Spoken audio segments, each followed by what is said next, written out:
60% off and free delivery on Zomato. Need it in minutes? Just blink it.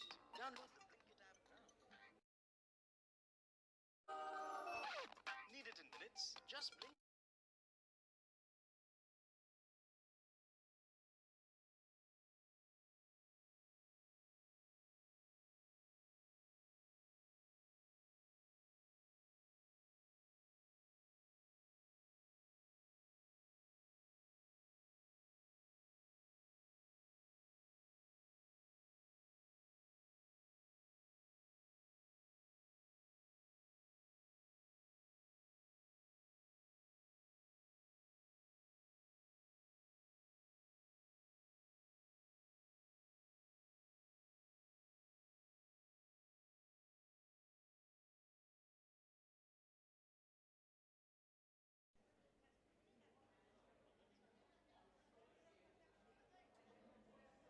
Good morning, everyone. I request all the participants to be seated.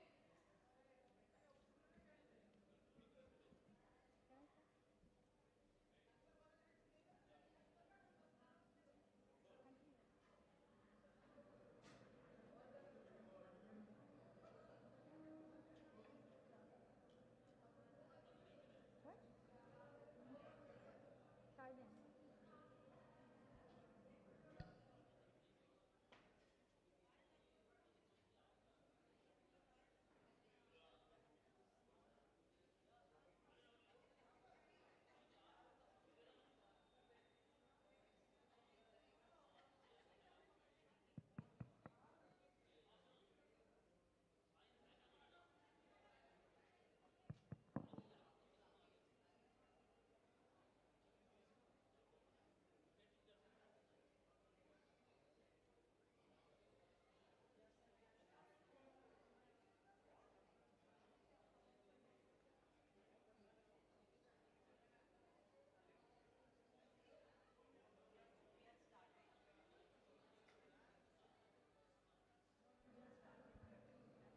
Good morning, everyone. A very warm welcome to you all. Though it's not really warm, it's really cold because it's winter. So let me first introduce myself. I'm Rishika Mamidyala from the destination of world's best biryani, that is Hyderabad.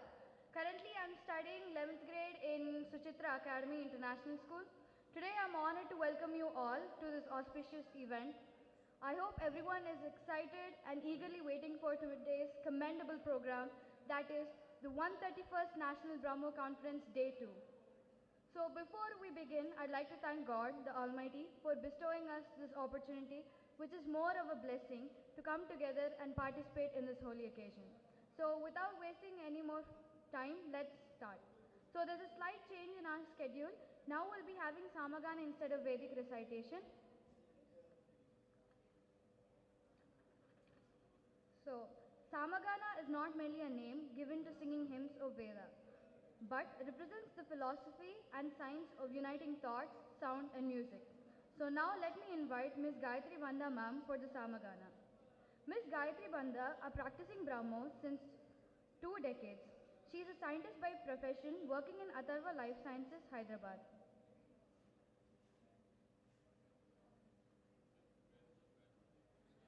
Good morning, everybody.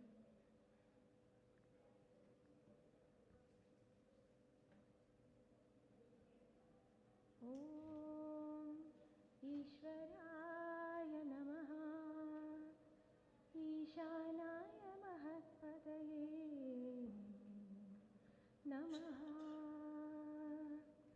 Parameshti Paramatma Parabrahmane Namaha Parameshti Paramatma Parabrahmane Namaha Om Avyaktāya Namaha Antarikshaya Abhishtadātāya Namaha Om Avyaktāya Namaha Antarikshaya Abhishtadātāya Namaha Parameshti Prakriti Pataye Namaha Namaha Namo Vai Brihaspate शतक्रतोमविधन्तु सोमाय नमः यज्ञाय नमः यद्भुताय नमः अग्नये नमः महत्कर्ताय नमः यज्ञाय नमः यद्भुताय नमः अग्नये नमः महत्कर्ताय नमः सयोगो नियोगो वियोगो प्रयोगो पुरोहिता परमेष्टि परमात्मा परब्रह्मणे नमः परमेष्टि परमात्मा परब्रह्मणे नमः ॐ आनन्दाय नमः अजरामराय नमः ॐ आनन्दाय नमः अजरामराय नमः सन्धिते वन्दिते सर्वजगानि क्रीडितन्तु तव लीलान्तु सर्वम्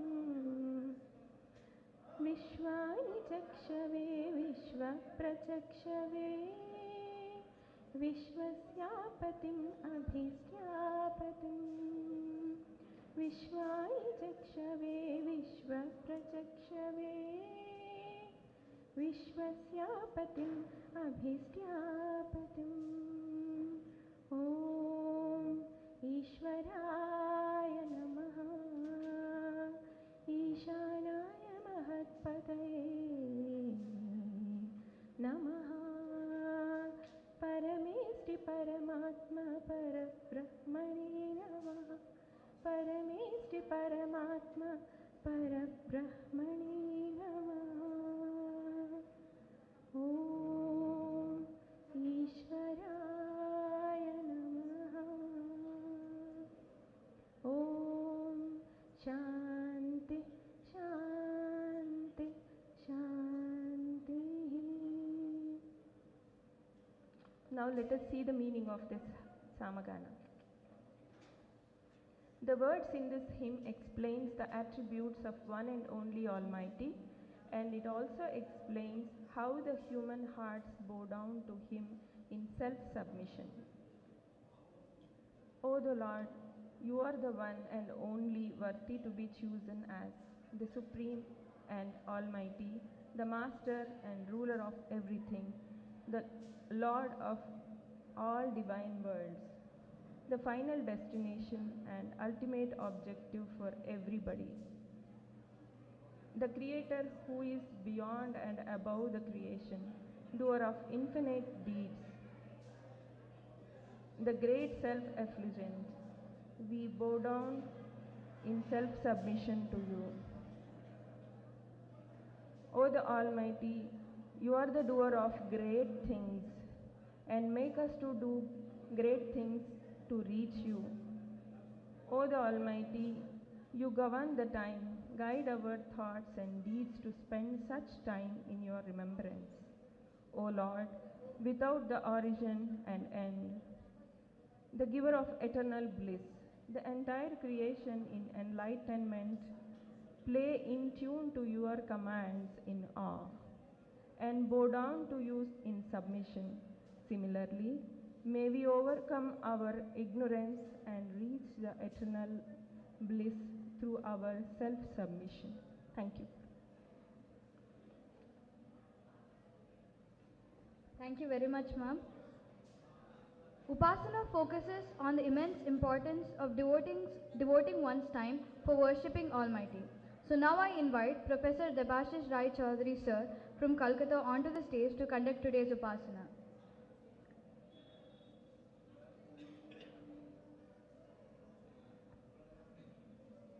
Debashish Rai Chaudhary sir is a professor of English and an internationally acclaimed exponent of Rabindranath Tagore's music and plays. He is connected to Southern Brahma Samaj, Brahmo Sammilan Samaj of Calcutta.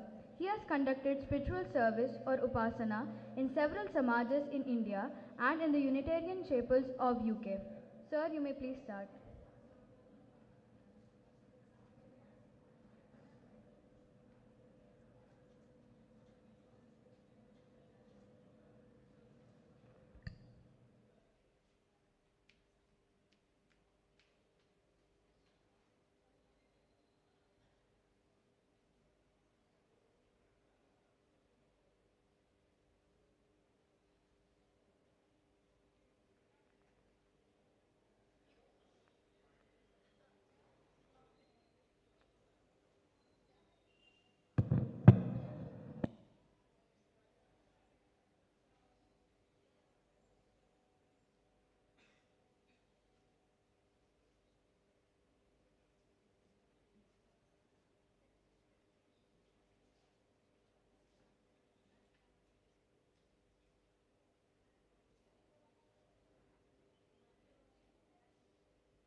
Om Brahma, Om Brahma, Om Brahma, Om Pitano Si, Pitano Bodhi,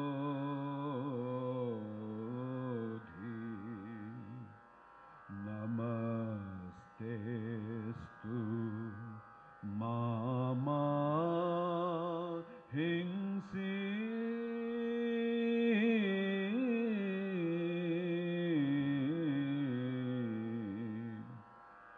Om Pitano Si, Pitano Bodhi,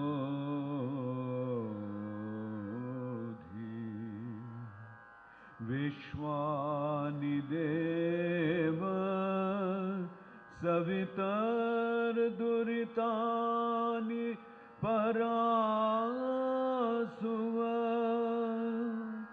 Yad Bhadran Tannayasuva Namah Shambhavaya Cha Mayo Bhavaya Cha Namah Shankaraya Cha Mayaskaraya Cha Namah Shivaya Cha Shivataraya Cha.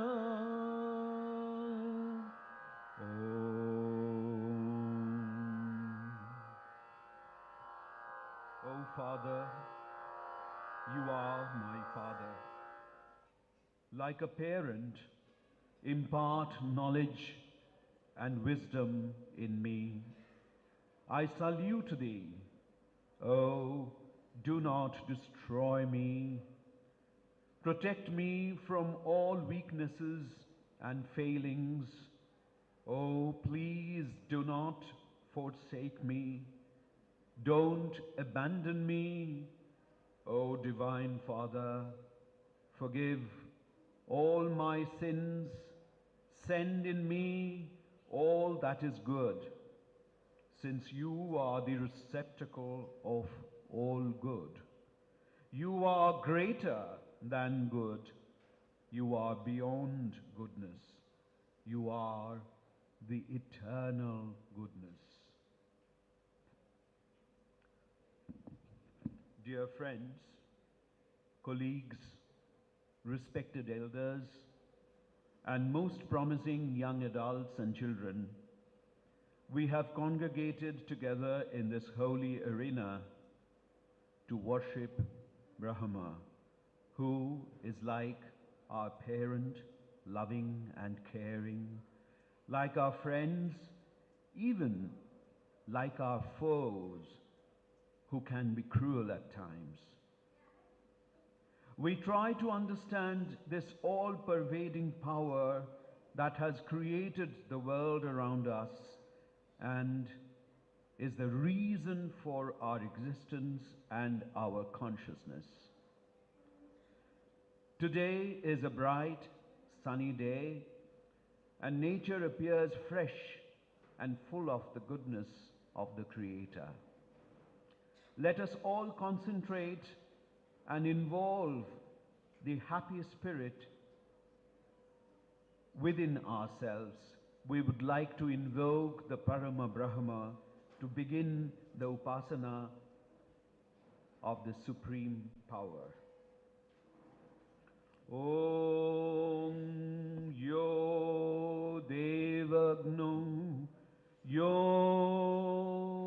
Apsu Yo Vishyang Bhuvanama Vivesha Yo Oshadhisu Oshadhishu Yo Vanaspatishu Tasmai Tasmai Devaya Namo Namaha. The divine that exists in fire, the divine who exists in water, the one who exists in herbs and trees, the one who exists in every single element of the world. Let us salute him again and again.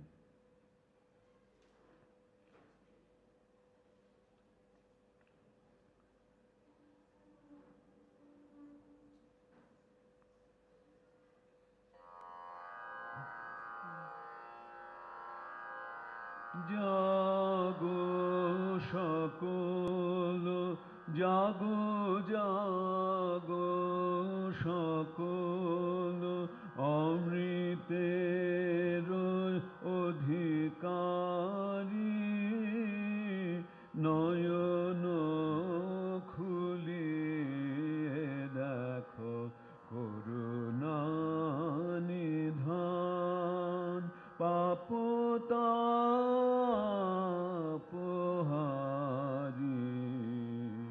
jago shakolo, jago jago shakolo. Oh, rise and awake, all those who are entitled to immortality. Open your eyes and behold the merciful who destroys all sins and sorrows.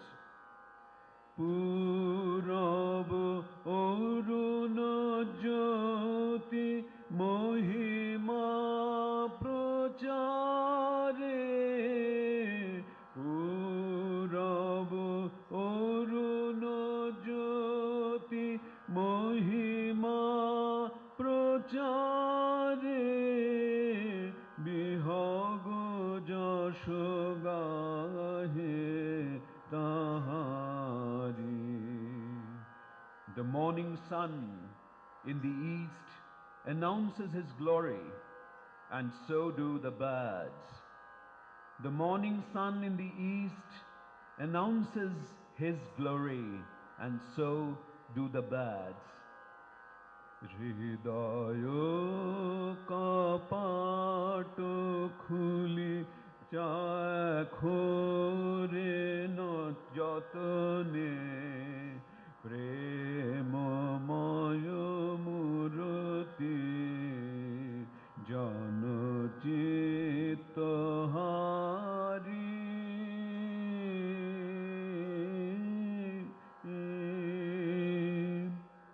Hridayo kapat khuli dekho re jatane, premamaya murati jana chitahari.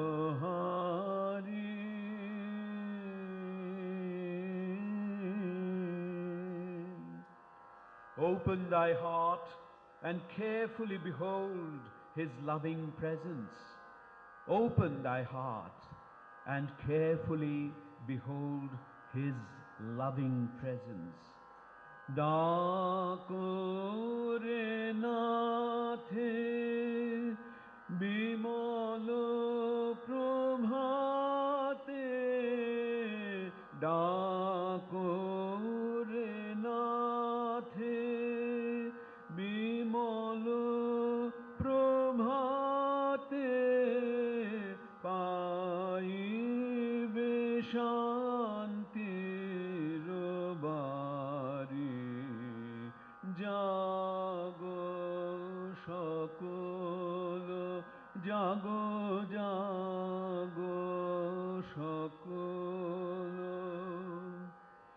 In this beautiful morning, let us invoke him and receive the shower of peace in our minds.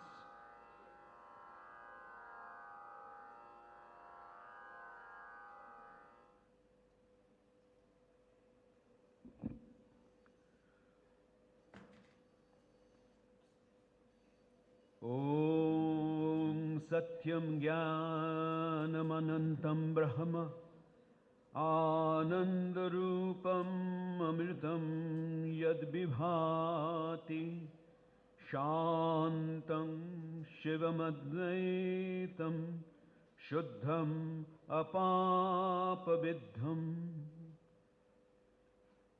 O Divine One, you are the truth. You remain in the heart of all truth. The universe exists because you are there. The world would not exist if you were not there. Life flourishes in abundance because of you. We are born in you. We live our lives, and at the end of our lives, we enter into the eternity, which is your truth. You are the receptacle of all knowledge. Nobody can solve your mystery. The enigmatic universe reflects your endless mystery and your creative power. You are unending wisdom and knowledge.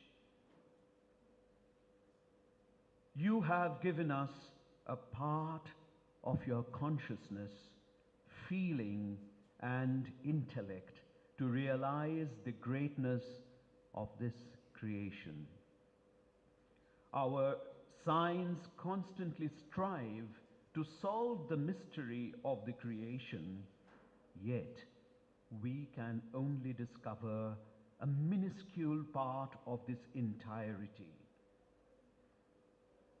Your mystery is endless, hence we can never fully understand or realize you and your glory. You have created this world in joy, in ananda. This bliss or joy or ananda is reflected in your creation. It has no decay or death. You have revealed yourself in your creation. Though you are formless, you have created this world which marvels in the variety of forms. You have created these beauteous forms to fascinate us with your undying self. Every minute, this world renews, rejuvenates itself by dropping and discarding all that is decayed or old. The yellow leaf drops off the branch with joy to make room for the new leaf.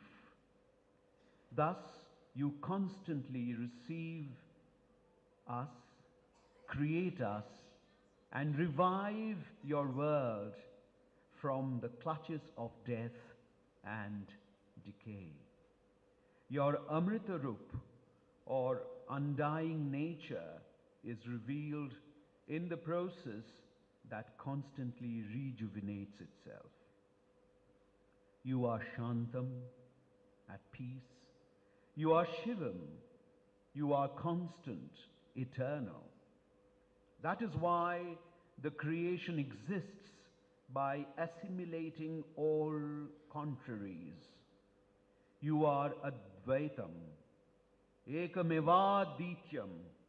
You are the only one, and you have no duality. You can subsume this endless diversity of the world into your unique unity.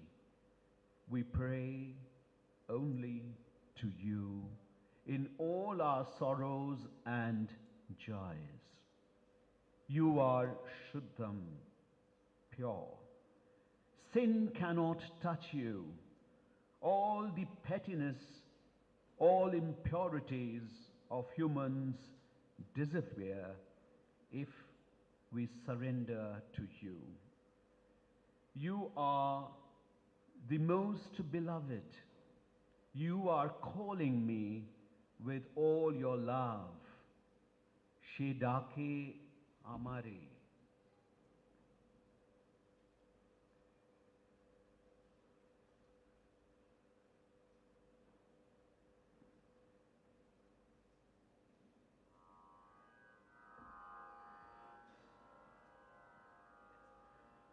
Shedake amare, Shedake amare, bina she shakhare, rohite mononare, Shedake amare, bina she shakare, rohite mononare, Shedake. I am restless without him. He beckons me, he calls me. Prabhate jare dekhibe bole, daro khole kusum koli. Prabhate jare dekhibe bole, daro khole kusum koli. Kunje pukare oli, kunje pukare oli, jahare bare bare shedake.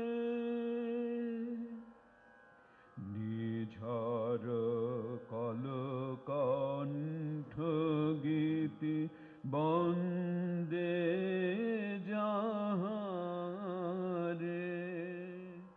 শৈল বন পুষ্পকুল নন্দে যাহারে, যার প্রেমে চন্দ্র তারা সারা নিশিতন্দ্রাহারা, যার প্রেমে চন্দ্র তারা সারা নিশিতন্দ্রাহারা, যার প্রেমের ধারা, যার প্রেমের ধারা বহিছে শতধারে, সেডাকে আমারে বিনাশে সখারে, রহিতে মননারে সেডাকে, শোনো সেডাকে। The birds, the flowers, the bees, all sing his praise. The sound of the waterfalls, the mountains, all praise him. His love keeps the stars and the moon shining through the night. His love flows in hundreds of streams. মহানন্দে হ্যারো গো সবে, গীত রবে চলে শ্রান্তি হারা, জগত পথে পশু প্রাণী রবি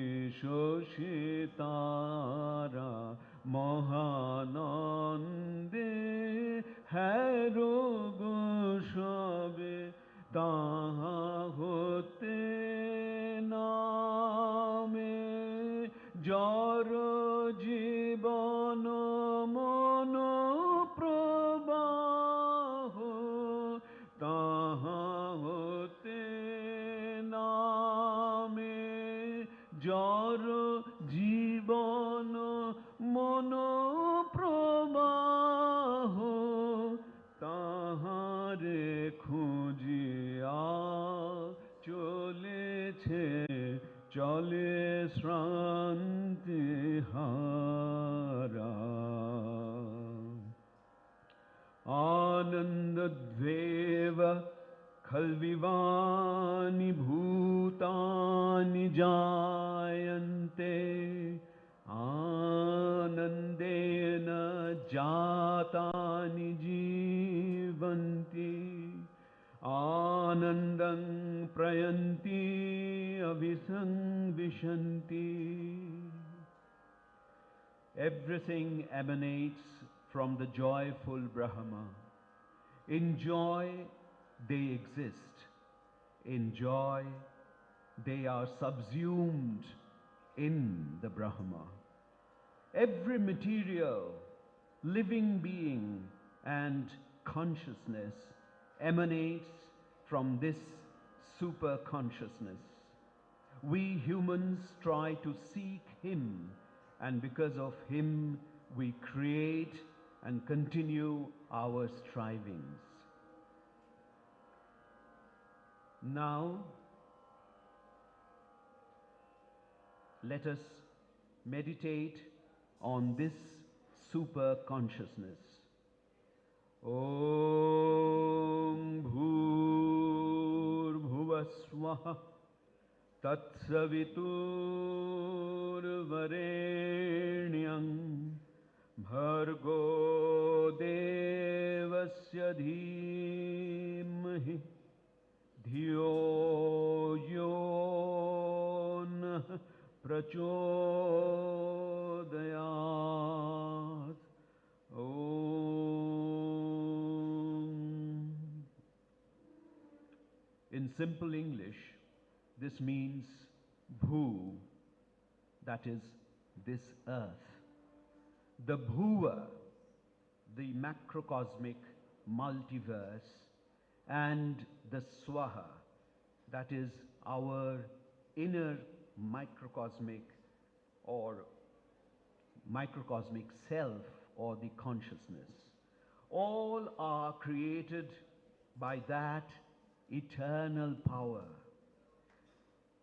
It is that super consciousness that provides consciousness to our existence.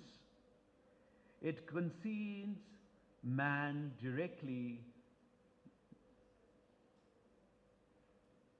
to the larger vista of creation. Let us, through our consciousness, try to understand and praise that super consciousness. Let us feel His presence within us, within the depth of our mind, within the heart of our hearts, with all our intellect and understanding. Let us feel the presence of that eternal and all-pervading power within us. The outer world is His creation. So is our inner world within all of us. O super consciousness, give us the insight to feel your presence within us. Let us feel that we too are capable of salvation. Give us the faith to believe that we too can raise ourselves above the mundane realities and its meanness, selfishness, and poverty, and elevate us to your glorious existence. O all-pervading eternal power, lead us to our goal, where we can transcend our limited self to a level of divine existence. Now, Let us all pray in unison. Repeat with me. Asato ma sadgamaya, tamaso ma jyotirgamaya, mrittor ma amritam gamaya, aviravirmayedhi, rudra yatte dakshinam mukham, tena mang pahi nityam. Lead us from untruth to the truth, to the realm of truth. Lead us from darkness to the realm of light. Lead us from death to immortality, to eternal life and deathlessness. O the self-revealer, reveal yourself in front of us in your true light. O the destroyer, O terrible one, show us your benign face and save us from all our fears. Even in death and destruction, let us be able to see your true self, your benevolent self. Let your terrible form awaken us to see the truth.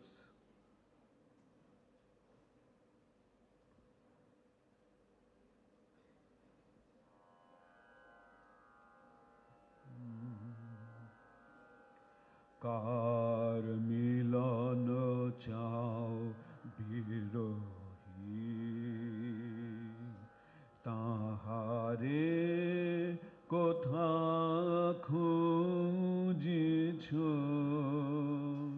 bhav aranne kutilo jotilo gahne, shanti sukhohin ore mon, kar milan chao birohi. With whom do you seek union, O my wretched, my miserable heart? He is not to be found in the cruel, complicated external world, bereft of peace and comfort. Look inside your own self, where the immortal light is burning, the light of consciousness, like a full-blown lotus. Dekho, dekho re chitto kamule, dekho, dekho re chitto kamule, charan padma raje hai, charan padma raje hai, amrita jyoti kiva sundar, amrita jyoti kiva sundar, ore mon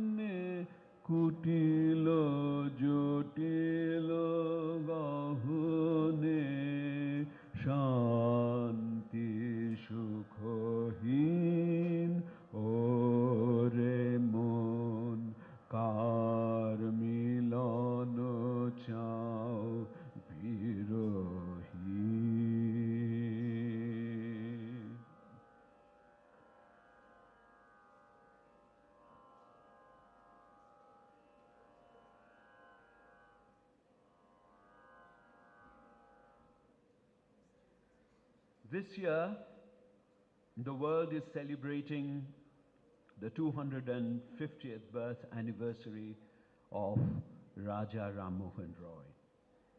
On this occasion, we were invited to sing the hymns of Rabindranath Tagore at the Rosslyn Hill Unitarian Chapel at Hampstead in London. As a member of the Brahmo Samaj, they also invited me to speak about belonging. This word, belonging. Now, this word, belonging, sets me thinking about the wide significance of the term. So I would like to repeat what I had said at the Rosslyn Hill Chapel in London to the Unitarians. Humans have a sense of belonging right from the time he is born. He belongs to his immediate parents, to his larger family, to the society of which his family is a part. Then it expands to the locality and to the country, to the nationality, and to the religious community he belongs to. In certain societies, there are castes and creeds to which the human being is attached, ironically, without his individual choice. Yet, it determines his identity. A human being also belongs to certain cultural group, certain intellectual group, or an artistic group, or a political group. It is the social, economic, and religious forces that largely determine the identity of a human. It seems that humans belong to these several and innumerable groups at the same time, and unfortunately, but invariably, these identities are responsible in dividing humanity and obfuscate the one greatest truth, that he is a part of the larger humanity and therefore an inherent element of the entire creation. If we forget this larger sense of belonging, we automatically divide ourselves, split ourselves, ghettoize ourselves, and otherize ourselves. And thus, we only fragment ourselves in antagonistic and petty identities. But when a human proclaims himself fearlessly that I am a human and thus a part of this entire unending creation, he can immediately transcend all the confusing man-made differences and becomes free of all prejudices and pettiness. It is then that he realizes his true worth in this creation and can celebrate the wonder that life is. Fortunately, Brahmoism, like all other liberal religions, teaches us this very basic and simple truth right from our birth. Therefore, belonging to the Brahmo Samaj or to any such liberal belief gives us a kind of added advantage to ignore all identities thrust upon us and realize the wonder that we, as humanity, must follow the ideas of pluralism, consider every fellow human as brother, and live in harmony and peace. Belonging to the Brahmo Samaj teaches me that more than a Bengali, an Indian, an Asian, I am a part of this entire creation where geographical, national, linguistic, racial, and cultural identities don't matter. This is the essential teaching of our ancient intellects. They said, as I have already said, Om Bhur Bhuva Swaha Tat Savitur Varenyam Bhargo Devasya Dhimahi Dhiyo Yo Na Prachodayat. It connects man immediately to the larger macrocosm and provides him with and places him in the proper perspective. This real and true perspective makes a man ignore and forget all pettiness. Belonging to the Brahmo Samaj thus helps me realize my real place in the entire creation and celebrate life with a sense of wonder, awe, and gratitude. All human beings can thus be free from all the man-made boundaries and start acknowledging his true belonging, a sense of belonging to this entire fearless creation. It is this freedom that makes me appreciate the world, its variousness, and present my thoughts in the universal platform. This lets me sing the words of Rabindranath Tagore, "There are numerous strings in your lute. Let me add my own among them." There are numerous strings in your lute. Let me add my own among them. Then when you smite your chords, my heart will break its silence, and my heart will be one with your song. There are numerous strings in your lute. Let me add my own among them. Amidst your numberless stars, let me place my own little lamp. Amidst your numberless stars, let me place my own little lamp. There are numerous strings in your lute. Let me add my own among them. In the dance of your festival of lights, my heart will throb and my life will be one with your smile.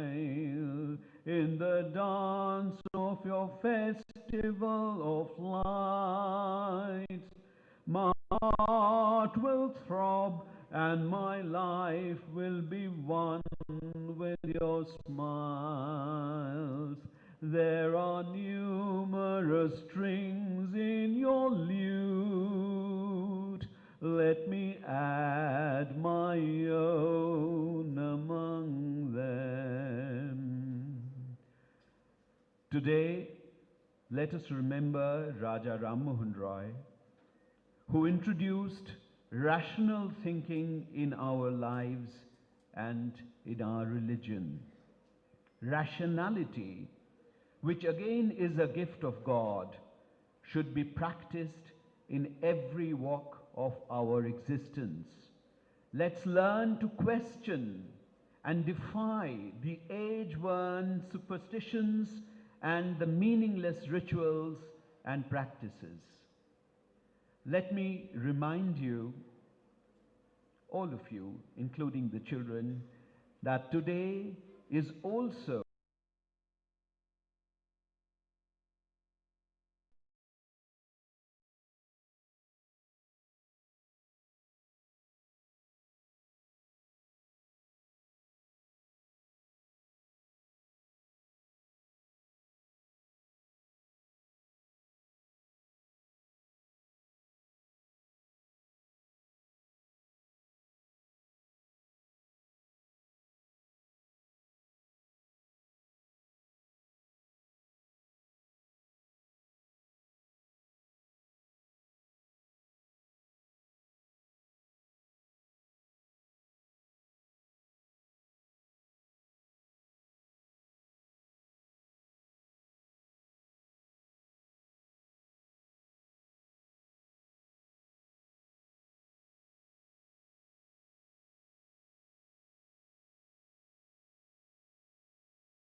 and come to terms with the sorrows and difficulties of life and not lose faith in life.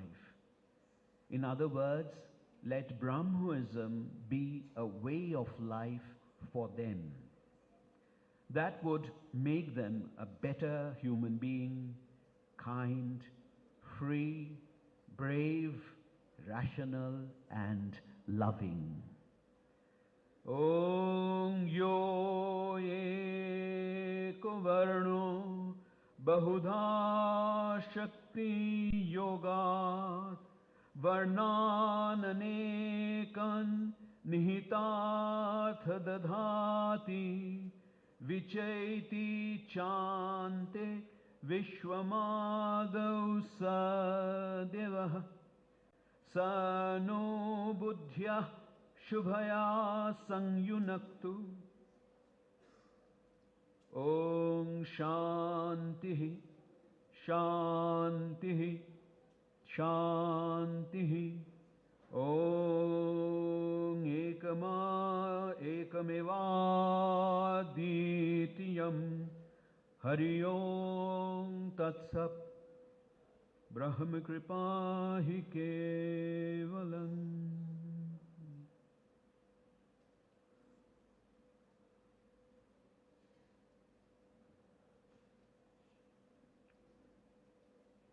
Thank you for organizing this very important conference.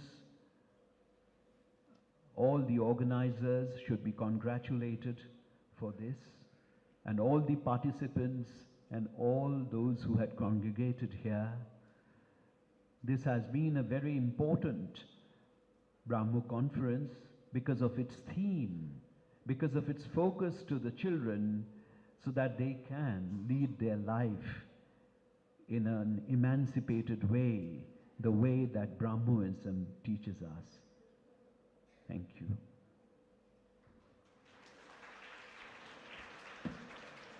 Thank you, sir. That was indeed a great session. Now I request Dr. Ashoka Gurdas, sir, to present the memento.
Thank you, sir.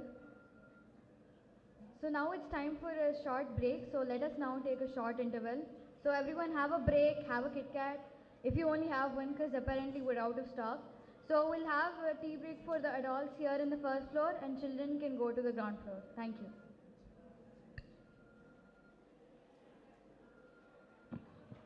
I request everyone to assemble back here by 10:45 so we can continue. Okay, by 10:40 so we can continue the program without any delays. Thank you very much.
Hmm.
What?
Well,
2003 to 2015 and a teacher at Brahma High School from 1990 to 2003.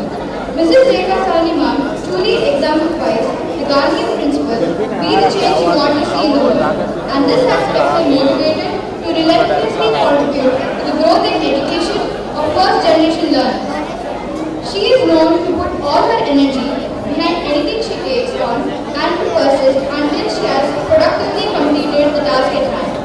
These skills and her constant pursuit of knowledge and steps to develop new methodologies of learning have been one of the key reasons for her continued success in the various projects. Thank you, ma'am. So now let me call upon the main characters, heroes of the show, our panelists onto the dais. Mr. Devaditya Roy from Bangalore, Mr. Himali Das from Kolkata, Mr. Bharti Das Rahuli from Hyderabad, Ms. Kashish Das from Malaysia, Mr. Bharati Gautam from Hyderabad, and last but not least, Ms. Shika Mamdial from Hyderabad with me. Thank you.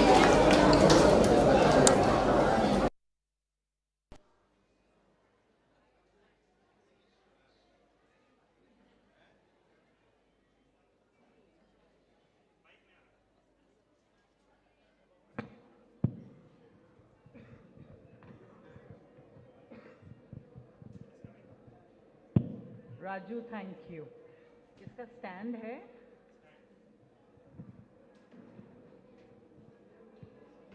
Thank you, Rishika, for your wonderful introduction and calling all of us on stage. How many of you saw the movie Parichay in Hindi? Jitendra ka. I can see few. Sound of Music, few hands up. Any other movies of Bachcha Log you saw? Which one? Dawn? This only the Dawn of Calcutta can be saying. That was a child-centered. The condition today is of Rekha Shani is that though she's always surrounded by kids, but here she's surrounded by brilliant, intelligent children who have come with papers and papers what they need to speak, and they have made me nervous since yesterday I have arrived. So every time I see a paper, I say, oh God, no, I don't know what these kids want to say. And the topic we have given them is brilliant, which I got the same topic 40 years back. We are giving them the same topic. So I told them today, if anyone asks you, just say, if she survived, we will also survive. The first question that goes to all these wonderful people that you see on the screen. Can you see they are so brilliant? They look so lovely. Do they? So clap for them.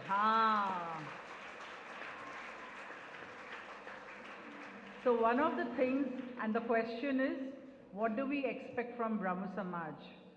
They expect elders to be smiling. They expect elders to clap for them. They expect elders not to run away when they are speaking. They expect elders, this is they, not these six. They expect elders to not sleep, not doze off, not talk when they are speaking. And they expect elders to give them shabasi when the panel discussion is over, that you spoke very well, we'll think about it, and not tell them, ye kyun bola tumne? Why did you say this? That also in an all India conference? Please don't say that, because that's the expectation of all 7 children sitting over here.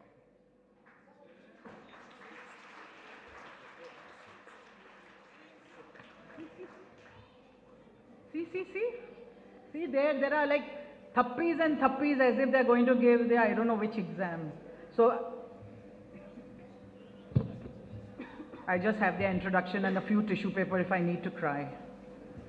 So don't make me nervous, be good children, behave yourselves, and don't do all the masti that I did in my childhood. So, whom do we start with? We start with Kashish, our anchor for yesterday, who did a brilliant job. And many of you have, yes, instruction from an adult to a bacha. So this adult came and said, which is a fantastic initiative which some of us have taken. We have seen a lot of volunteers working here during this conference. So the outstation guests and delegates decided that they would like to contribute certain monetary thing for the volunteers, and to give it to Preeti Bes of Indore, right? Yeah. So anything that you wish to contribute, please give it to her, and it's your wish. This is for the outstation people and friends who are participating in this conference. So I have this lovely introduction of Kashish, who I like to introduce myself. She's 16 years old. You all know she's from Balasore. She's in the 11th standard studying humanities, and her idea of coming for this conference was, she said, to convert the Brahmos into real Brahmos. So I'm very glad about that, and we'll hear her when she speaks. And she wanted to meet some of us physically because we have only seen each other on Zoom. So we are very happy to meet you, Kashish. When you go to Balasore, please go to her house because she loves to cook, she says. So she will cook nice stuff for her. Can we clap for her? All are not clapping. That gentleman in the white shirt did not clap. Sir, clap now. Now he's clapping. Dev Aditya Ray from Bangalore. He's in the final year of BTech on my left, and he's attending the conference here first time, and he has attended in Bangalore, but like he's participating what he feels for the first time. So welcome. They have been given a clap now.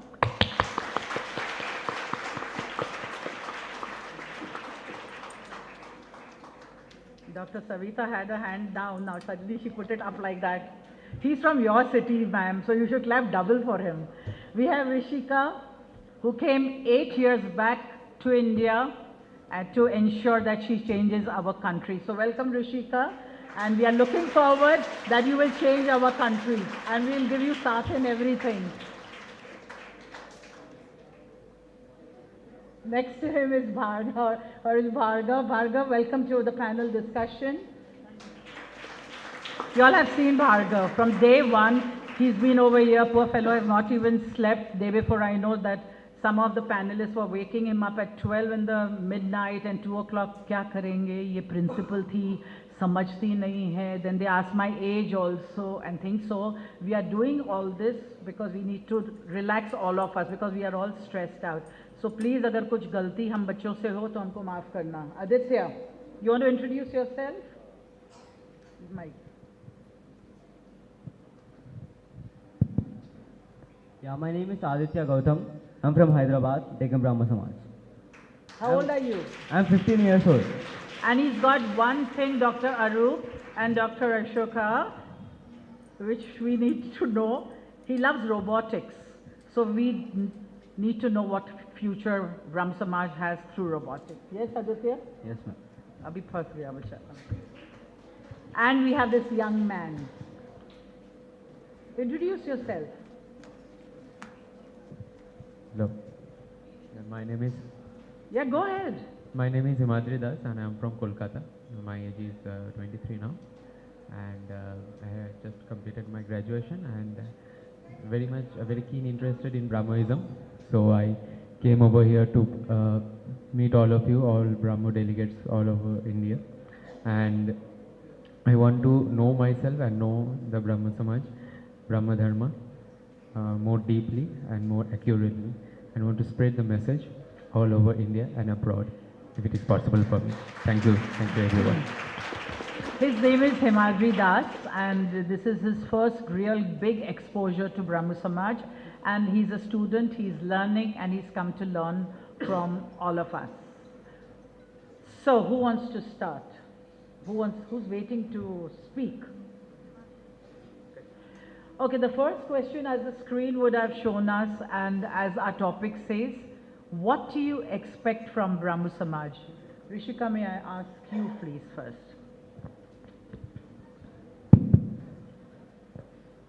So my expectations from the Brahma Samaj. So the first one is, so according to my perception, the Brahma Samaj must highly focus on its fundamentals and beliefs, rather than always highlighting the life stories of our ancestral Brahmas.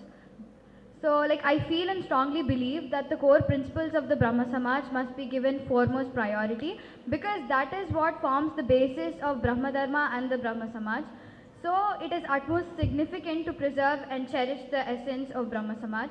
So my next point is that Brahma Samaj should serve as a platform that helps one to inculcate the divine qualities that are essential to lead a dignified and respectful life. Because spirituality is not just about incorporating the ideals of Brahma Samaj, that is one God worship. It is also about building a good character, a fine, decent mentality. So the Brahma Samaj must emphasize on the immense importance of characteristics like patience, perseverance, compassion, kindness that urges everyone to imbibe such traits and at the same time unfasten the superior forces of Arshad Vargas that promotes negativity and resolutely stifles and suppresses the positivity within us. So this initiative can be executed by presentations and talks that contributes towards molding one into a good personality and citizen in the society. So, and my next point is the concept of oneness should be proliferated in such a way that others' beliefs, opinions, customs, traditions are not criticized.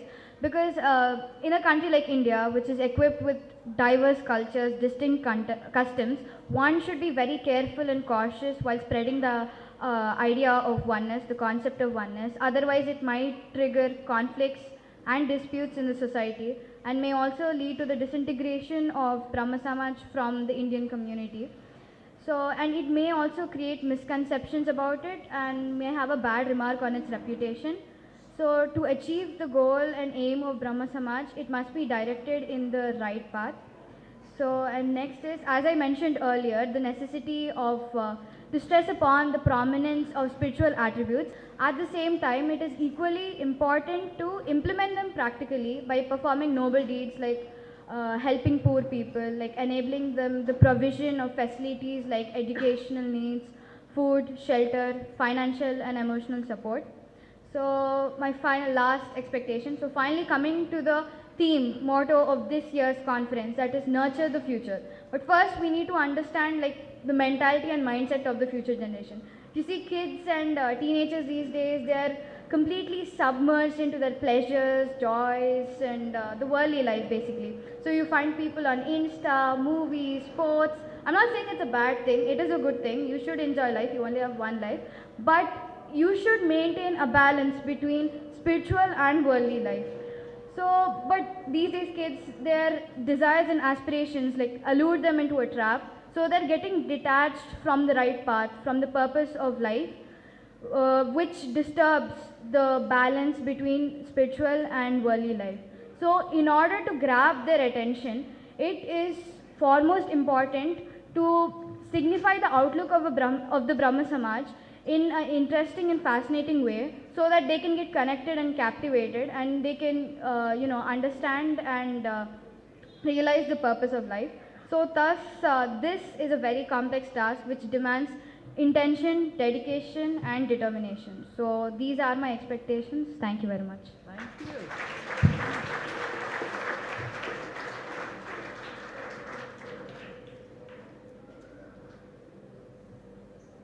I'm just wondering whom to give next. If girls speak like this, sometimes boys get a little nervous. It's a fact. And she gave so specifically these days, the teenagers these days, but what she has caught on to so beautifully is that Brahmo Samaj needs to, it is actually, if you honestly see, that we are a part of the worldly world and life and the spiritual life. And if the youngsters feel that, I think it's fantastic and beautiful. Over to you. Devaditya, you need a mic. You can take this. Yeah, take that. It will be better. The same question. What is your expectation? So, good morning, everyone. Glad to see, the room filled up almost. So, I'd mainly be deep diving into one specific point, which is religion education. Now, we know that India is still a developing country, so there's always a lot of emphasis on education. Parents spend like fortunes and keep toiling throughout their lives to ensure that we receive the best and the finest education we can obtain, to ensure that we become successful in our lives and our careers.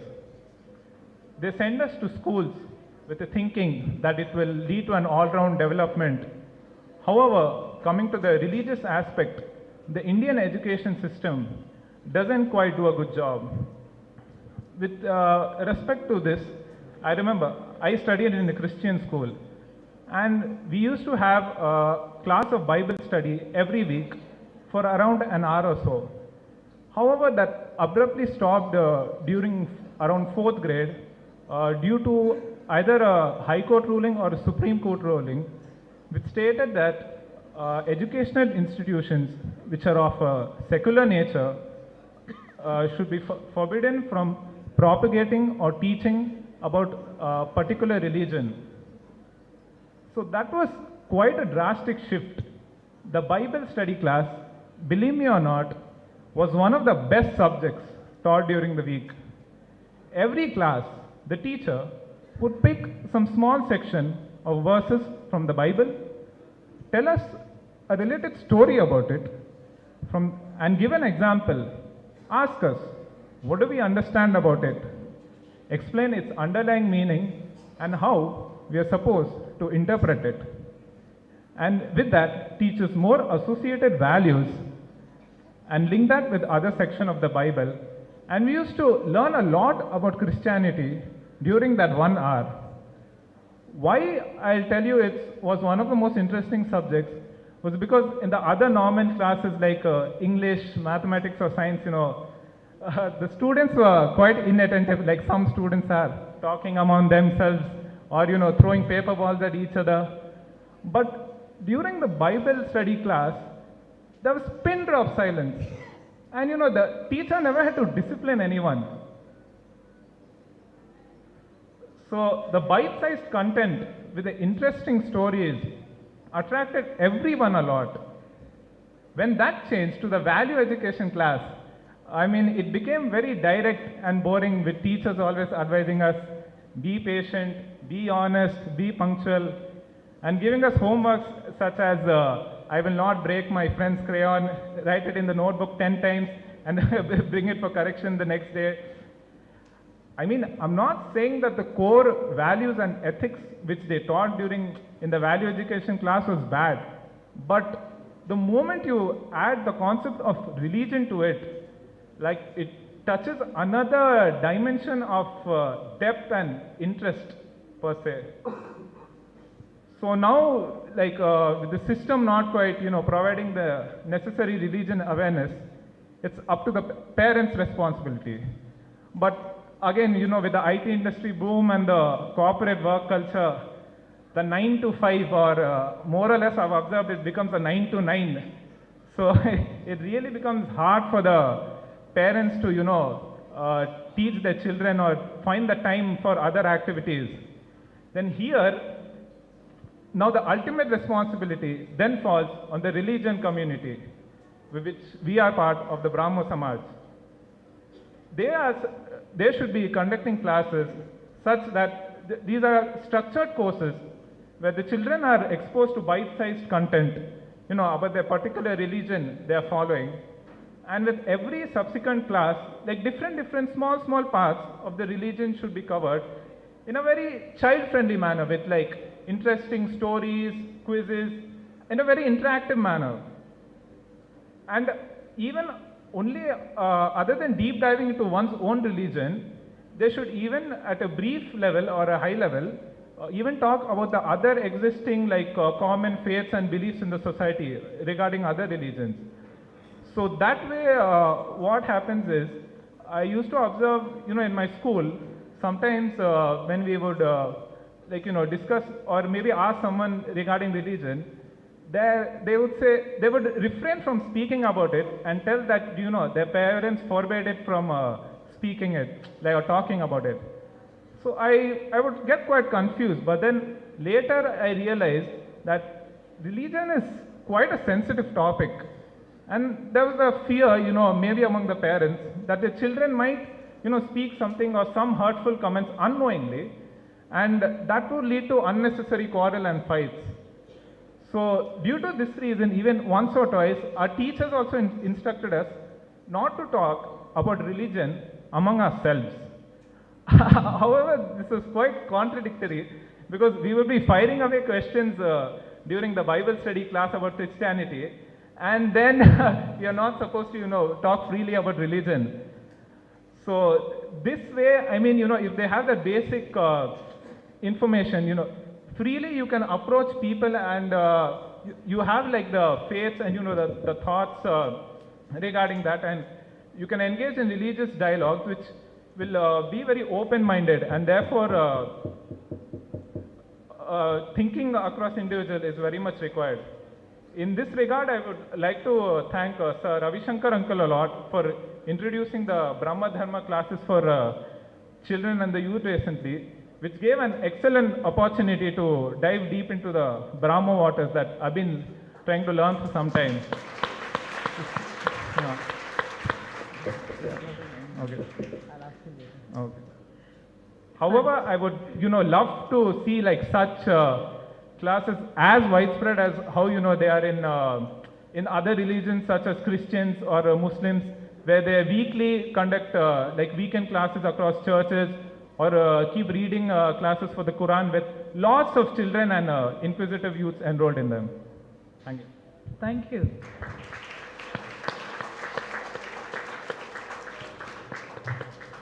When we grow older, they say, that acupressure karna chahiye, and the best way of acupressure is clapping, So it's always nice to clap for these children.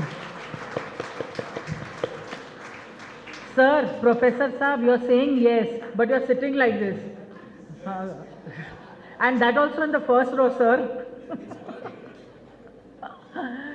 On a lighter note, when they were asked these two questions, they were saying something else, writing something else, and expressing something else. So I said, if you can't be honest on this panel, then it's better we don't meet. Friends, it's very, very important to take pointers from what this youth is talking. They are antennas for us, which we need to put up. It's very, very important. We may ridicule today's generation, we may ridicule and say today's generation, but I think if we really hear them, then we don't need to talk about Raja Ram Mohan Roy and Keshav Chandra Sen. We will find in this group one kid who is going to be the next Raja Ram Mohan Roy and next Keshav Chandra Sen. I think we really need to hear them out. Taking you back before partition, and why I'm sharing this, because that tree is still there. I'm a daughter of a principal, granddaughter of a principal who started 26 Brahmo Samaj school before partition. And every Saturday, Sunday after the Samaj prayers, they used to sit under this banyan tree, and 25 schools were for boys, one was only for girls. And they used to sit under this banyan tree, and he used to only tell them stories. And stories would be stories which the children had to realize what the value was. So when you talk about not breaking crayons, not robbing, it's so true. We teach first and then we don't even give real life examples, And when I went to Pakistan about 5 years back, the tree is still there. And I asked, it's called the experimental school, it's for girls, and I asked those teachers and the principal, because that inspectress who was there before partition was 90-year-old lady, and she knew the whole family, and she says, I can only remember this Brahmo schools famous for their stories and bhajans, So I'm inviting you to Bombay because we have these sessions and you're going to come and conduct them. Huh? What? You don't require a visa and the ticket can be arranged. Yeah? Okay, that was our next part of the question. But it's amazing how stories have an impact. And those children sitting at the back, before the panel discussion finishes, remind me to tell you a story. Yes, I would request, I will not be looking into the time, but I was trying to do tuck, tuck, tuck, tuck from here and there.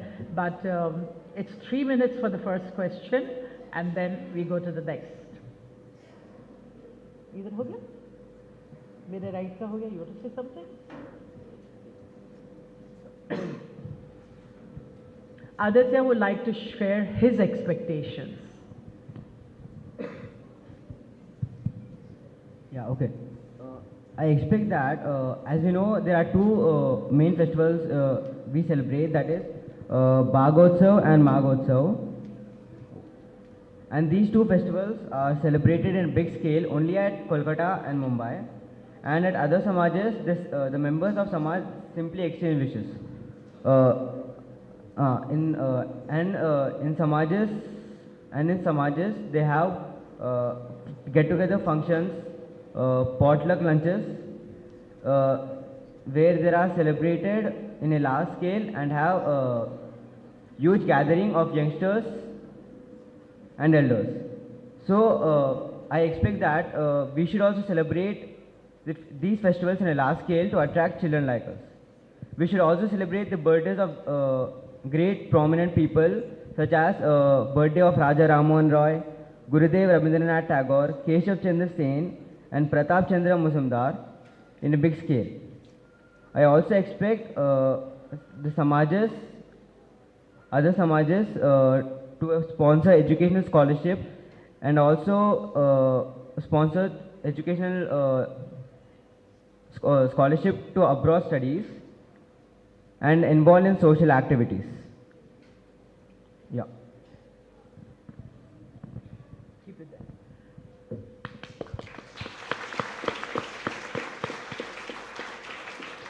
So Aditya has a beautiful point of saying that you said Calcutta and Bombay, right? Yeah. So he feels that Magotsav and Bhadra Utsav are celebrated in these two Samajas only, and wish more Samajas could celebrate, which I know he's not aware, but it should be known, like everybody should know, and maybe we could coordinate on our chat groups of Samaj, and also the youngsters come to know which other Samajas also celebrate that. And plus he spoke about the leaders of the Brahmo Samaj whose anniversaries should be celebrated.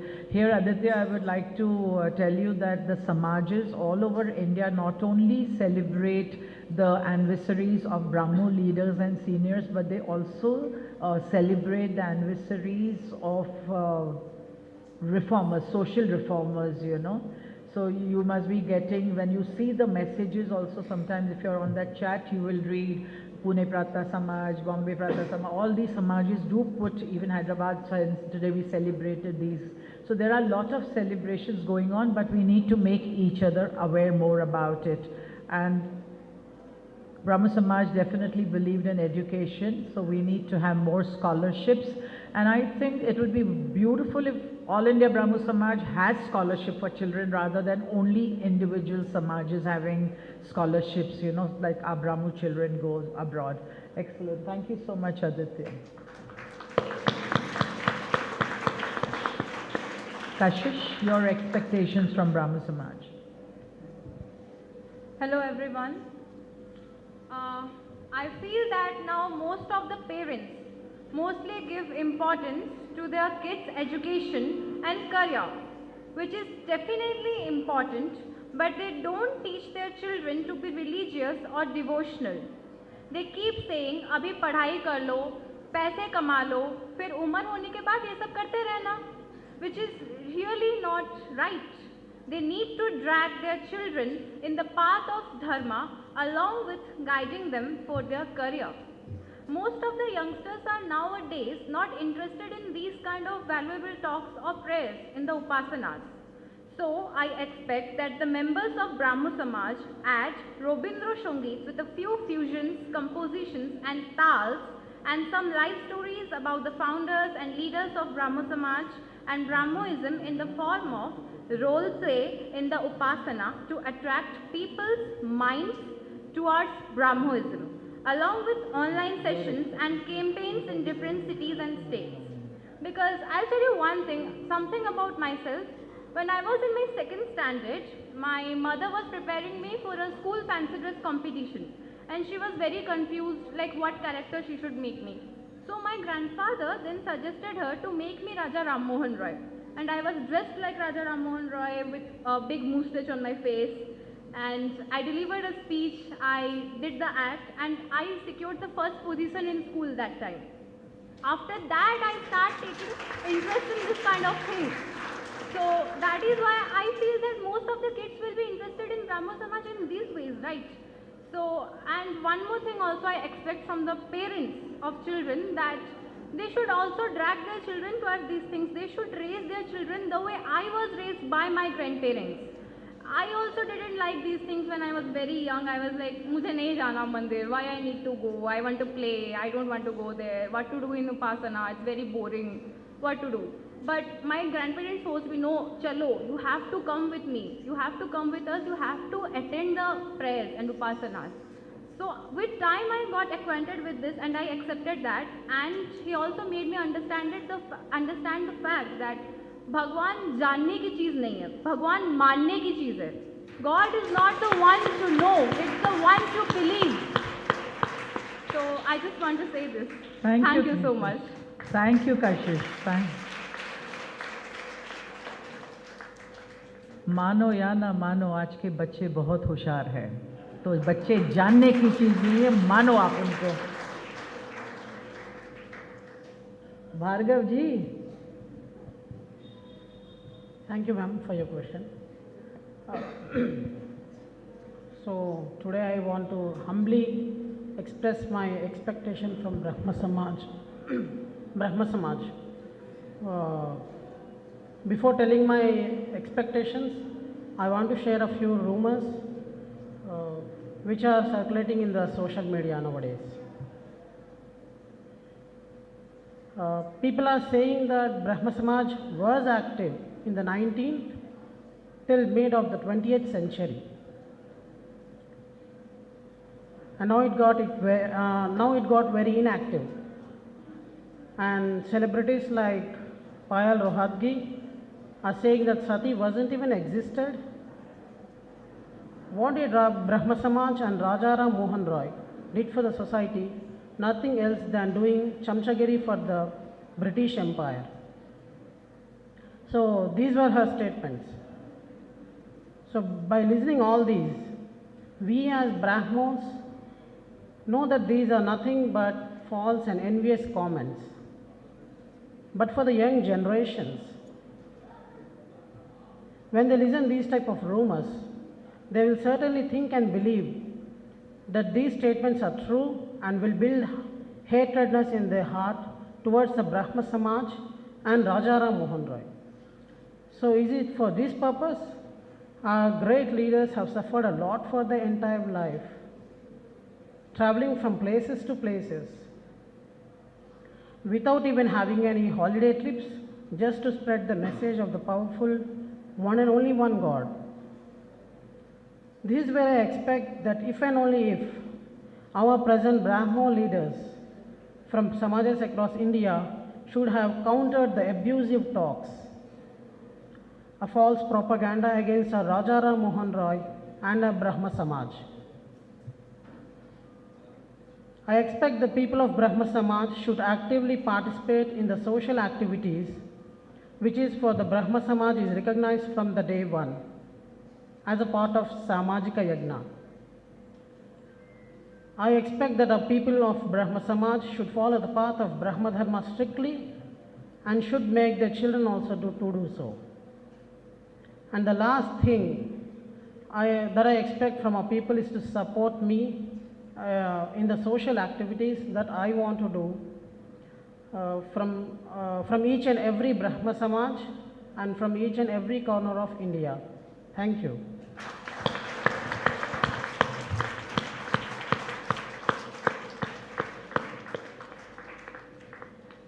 Some of the things we may hear may shock us, but they were very clearly told that we do not want to hear what you think elders want to hear. We want to hear what you feel, what is happening within you, what is bothering you. And he has a very simple expectation that when such rumors are being spread, what are we doing as elders, as Samaj people? If you attended yesterday Mr. Elias's session, he's beautifully put certain things about the media and things like that. I think we can do wonderful thanks to that couple who's been a part of media and their daughter also. If somebody is writing wrong about us, we don't have to retaliate every time, but we need to put the facts across. And that facts sometimes can be different in the east, west, north and south. When I was growing up, I was told that we are not supposed to clap during the bhajans. But if you come to the... So sweet. This is what children are. They wait for a chance to clap. Thank you. And that's what it is all about. But since Brahmo Samaj came from Sufi music, so they have learned that way. So they clap, but certain Samajas don't clap. That's perfectly fine. We have to accept that. The shank that we play in Khar Brahmo Samaj, every bhajan that we play, in the end it comes, we play the shank. For us it's a very big thing. And one of my students plays it for a long period of time. But some of the Samajas only play it on occasions. It's perfectly fine. So Bhargav, lage raho. Don't give up. Rumors aate rahenge. We will not give up. And you keep on waking up the elders. Just wake them up and say, this is what is bothering me. And it is question of concern. It's a big question because this media has really done a lot of wrong. So we will support. Yes. I think let us give them more expectation ka time than what they will do for the Samaj for the next question. Go ahead. You have not shared your expectations, right? Okay. Hello. Thank you for giving me the opportunity to share my expectations. You all will just have to keep little, because what happens when you're keeping it so close, you're blowing and all, you know, so they can't hear, then I have to repeat everything.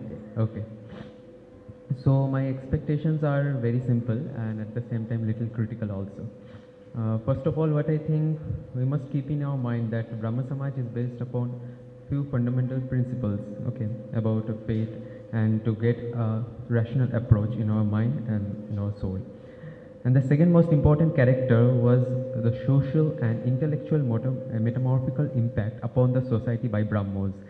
And thus we got a huge growth of our beloved Brahma Samaj and Brahmos all over India, from north to south and from east to west.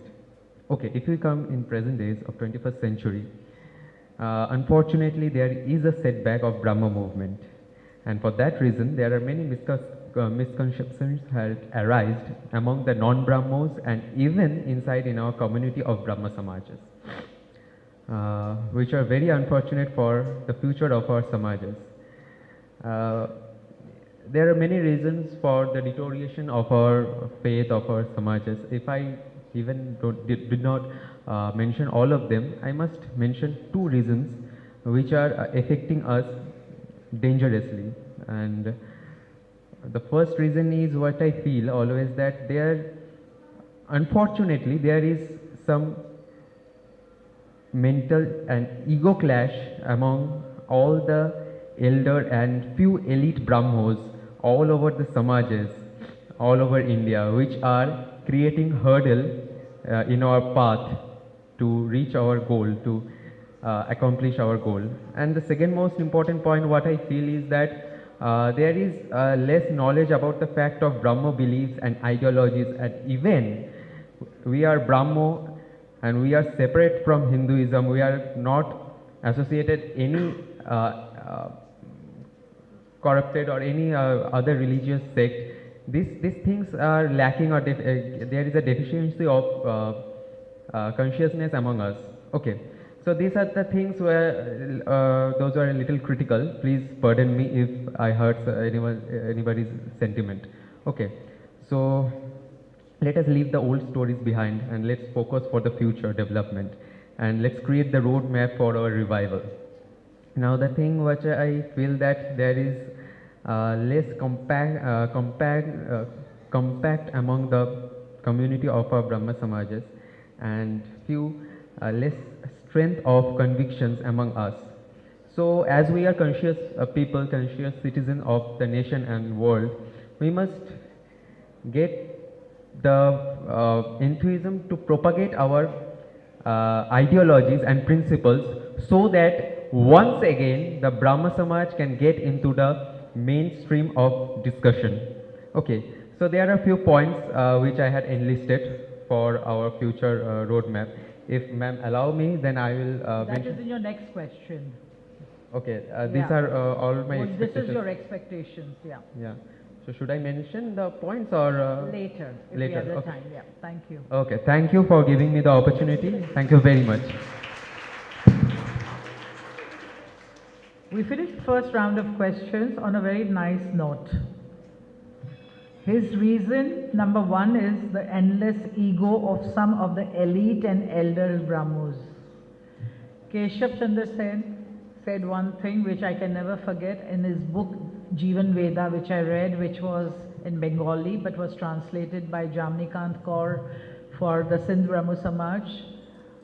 He says, listen to the divine voice in you. It's for all of us for today. If the youth and youngsters, and this is not his voice, I have heard this before also.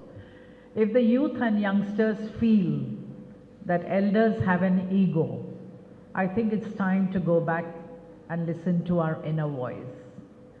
Am I one of the egoistic person that is not reaching out to my children, youth or community? Belonging, our morning upasana. I could connect everything. So we've been talking about yesterday's whole day and today morning and all. And this is what it is. We sure have an ego, and then we say it's self-respect, but sometimes it's the ego. And if the E goes, I think Brahmo Samaj can really make a difference to the country. You know, it'll really.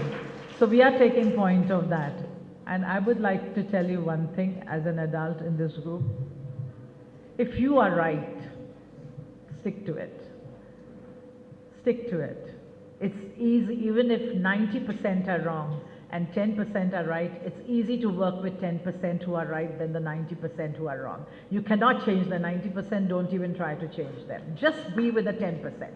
And you will go ahead in life, so don't worry about it. Remember we said we have the Raja Rammohn Roys and Keshav Chandra Sens and all those sitting over here. And we work on women power. So it could be a lady also. Dressed in Raja Rammohn Roy thing, no? Suna ki nahi suna? Or you were busy with your paper and you didn't listen to what Kashish said? Oh, you clap for her again. Let's clap for this group for the first question. That will wake some of us up. Now comes the point, the most beautiful point.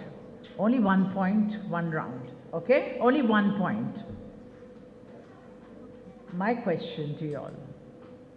What do you want to do for the Samaj? 1 point, huh? Then we have a second round like that. They have points and points that they want to do. Let's take 1 point at a time. So, well, at this point of time, like at this young age, I would just like to help my family and friends to see and understand the purpose of life, that is to attain eternal bliss by, making them understand the concept of oneness and teaching them Vedic mantras. So, that is my main goal for now. Beti ho to aisi. You heard what she said? Wapas bolo. They didn't hear. I know they were not listening. Say again. The same point, say again. Okay. So listen carefully what she's saying. Huh? I would like to help my family and friends to see and understand the purpose of life, that is to attain eternal bliss, by making them understand the concept of oneness, teaching them Vedic mantras and setting them on to the right and correct path. Thank you. Whoever thought children would be teaching us all this? That's why I told her to repeat. It's always the elders teaching the children, ye karo, ye. Here she wants to teach us the purpose of life. Excellent. You? Contribution kya karna hai, wo bolo pehla. Besides, we are very thankful to you. We have to thank Bhargav for all the care he has taken with sending the volunteers to the airport, everywhere, logistic and looking after the beautiful flowers and all. Thank you. Thank you. Clap karo na yaar. Yes, Bhargav. First and foremost, as a member of Hyderabad Deccan Brahma Samaj, I want to attend the Sunday Upasanas regularly, punctually I mean. So this is my first and foremost priority. Superb. Thank you. See, these are things that they have not been doing and they would like to do. And instead of telling them कि तुम नहीं कर रहे हो और तुमको करना, they want to do. So how do we encourage them? So maybe if I know he doesn't get up on time, which they do, Hyderabad kids get up amazingly early.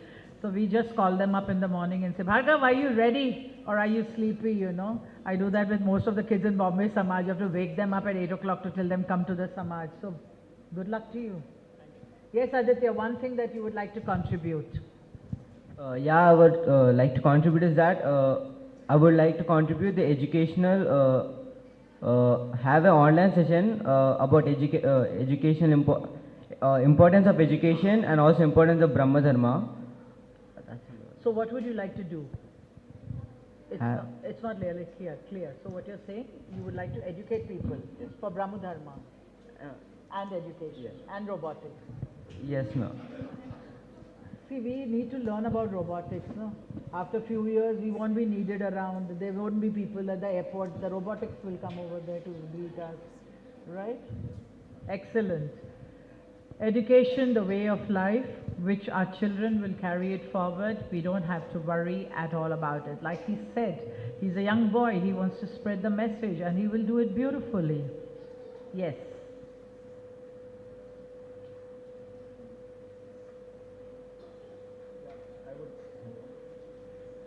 Hello. Okay, it's working. Yeah, so like I was just googling up, what are the two most things like one expects from religion, and like more or less the answers I got were, the first point is to develop inner peace along with finding answers to some of the philosophical or the existential questions like what is the purpose, what is the need for nature.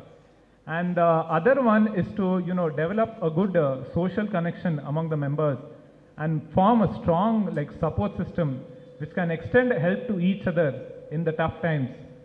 So I believe the members of the Brahmo Samaj, we must be one strong unit, a bond or an extended family who can together tackle issues like plaguing the society and help each other in their hard times. With the onslaught of the COVID, the whole nation became quite dumbstruck, and it brought fear to everyone's heart of facing the unknown. However, the launch of the online All India the Brahmo Samaj, through it I found that it gives the people the strength or the courage to have belief in the faith and to face the adverse situations with thorough belief through the ongoing times. Personally, with respect to this, from the moment my father, Debanjan Roy, when he was admitted in the ICU, till today, the Brahmo Samaj has stood beside us like a solid rock, till today. And I would like to explicitly, express my deepest gratitude to Sri Rajshekar uncle, Ravi Shankar uncle, Sri Ashok Gurudas uncle, and many others whom I cannot mention with the time frame. So in the future, similarly, I would like to give back or reciprocate by holding the hands of my Brahmo brothers and their sisters in the time of their dire needs, support them in the best possible way like I can, either through resources or via emotion, and see that we are truly there for each other, because in that way we are satisfying the ideology of the Brahmo, that service to man. Thank you. This point he mentioned in our conversation, and I said this point should come out in today's panel discussion too, because some of us know that the death was very sudden, and some of the Samaj people really stood, and the names he took is so very true, because it was COVID time. They did not think about themselves, their children, and they were thinking about the family. So this is what Brahma Samaj extended family is all about, and let's extend and hold hands whenever we need, not only in times of sorrows but also in times of happiness, you know. You have an assignment from all of us. Dad, oh yes. He's saying, oh no. So I said, oh yes. Dad left a lot of things incomplete. We would support you to complete them, because he's, you know, like yesterday he said, Dad used to Google for this, Dad used to Google for that and all. And we know that, because he and I only had questions on Saturday after the class. Our cameras used to go on, and I miss him not asking questions, but he had a collection of people, of prayers, of knowledge of Brahmo Samaj. I think we need to put all together so that the, you know, legacy is carried on. So please share with us and we will support you. One thing, your contribution, just one please at the moment. Okay. How I would contribute for Brahma Samaj. Okay. All I had discussed the things earlier, and I had placed my points. Now I want to say that I don't know how to contribute Brahma Samaj. Even I am eligible for Brahma Samaj or not, I don't know. But I would like to be the most obedient and eligible servant of Brahma Dharma. I always want to practice the principle of Brahmaism unconditionally and want to spread it among the mass. So whatever the field I get to work in, I just want to do that job faithfully for our beloved Brahma Dharma. And I just want to add another point, that there is always a goodwill of our Brahma Samaj, that Brahmos had always played an active role in protesting against any kind of social injustice, whether it is sati, whether it is widow remarriage, whether it is anything.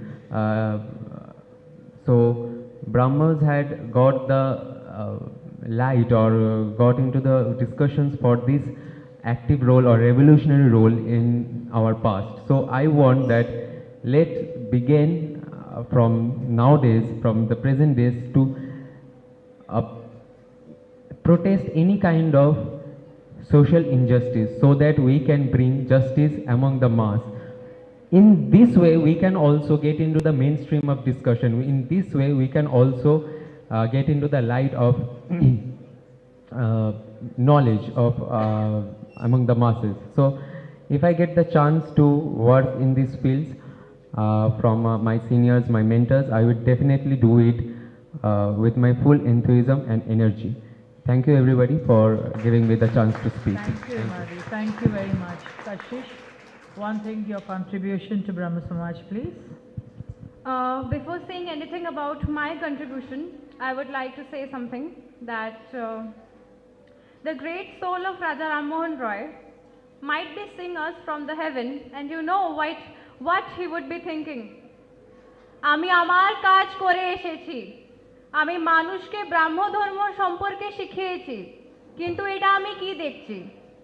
মেয়েরা এখন মারা যাচ্ছে, মেয়েরা এখন পড়ে যাচ্ছে। I did my part. I taught you about Brahmo Dharma. But what am I seeing now?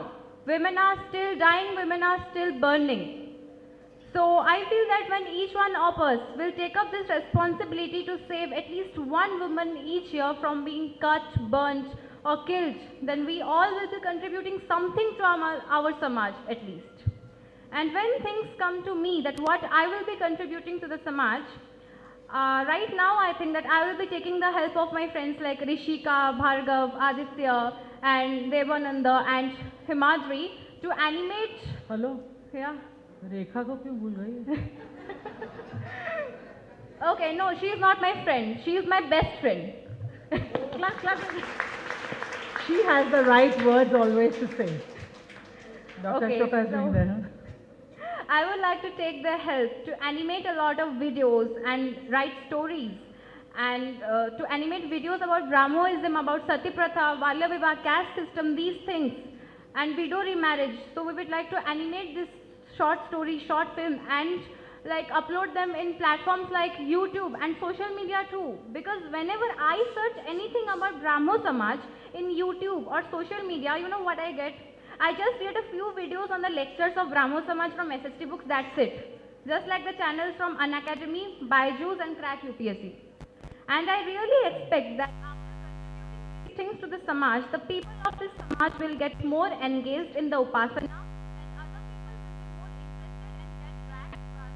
and as I grow up, I'll not only try to protect women of our country, but I'll also educate people about Brahmo Dharma and make them aware about the social taboos like caste, infanticide, untouchability, seclusion of women, and I hope that we kids will take the Brahmo flag ahead and make the members of this Samaj proud of us.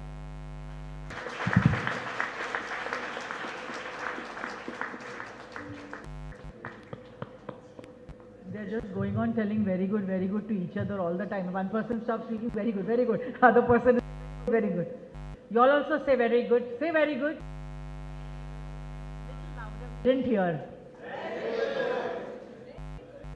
1, 2, 3. 1, 2, 3. 1, 2, 3. This is the expectation of yesterday's bachas and youngsters whom I met, who kept on giving, and I'm going on writing because there are 6 only youngsters over here who have made me totally nervous, but we behaved ourselves. We didn't look so nervous today. But they were talking and I was listening. What is the children's and youth's expectation? Have shorter conferences. Have breaks. I've written it down. Because yesterday, I think we went through a phase which was long and the hall became really empty when we reached the Sangeet part of it. And that becomes very disheartening to the people who are performing. And these little children were saying, if they are tired, even we are tired. So I said, I am tired. And I was introspecting last night what these kids are saying. Are we really listening or are we hearing? It's different between hearing them and listening to them. When they don't listen to us, we get really upset. But today they have shared one thing, what they would like to contribute. What is our role? See, alarm bhi baj gaya. The session is not over, the alarm is for us. So the point is, what is our role or my role in contributing to this youth? Not only in our families, not only in our Samaj, but in the society at large. We need to. And for that, we will take 2 minutes of silence being where we are. We are going to collect all the thought processes that these children have spoken about. Liked, not liked is not the issue. We'll take silence and let's listen to our inner voice. For 2 minutes, we'll be silent. And collect all and introspect. It's a reflecting time during this panel discussion.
Thank you, friends. Rishika, one last point before I end. You want to add one last point. No long thing because the time is up, just one more point. So, well, I don't know whether this is a contribution to the Brahma Samaj or not, but this is what I would like to do when I grow up. So, when I grow up, my main ambition is to work for the welfare of the people. Because as they say, good feelings only last for a moment, but good deeds last for a lifetime. So, being a person who discovers their contentment in others' happiness, I'd like to help everyone with all my potential. So, the first thing I'd like to do is I would like to build. Yeah, I didn't finish my point yet. Right, so I'd like to build a school that offers world-class amenities in terms of academics, co-curricular activities, the quality of education and infrastructure, but at a very low fee or even for free, so that even poor people can have access to good quality education in our country. Thank you. And she also has the dream that though she's not a doctor, but she would like to contribute in the medical field. We will support you for that. Thank you. You're allowed to clap. If you don't have anything to say, fine. You want to say anything, say. If you don't have, no problem. We'll pass the mic. Okay.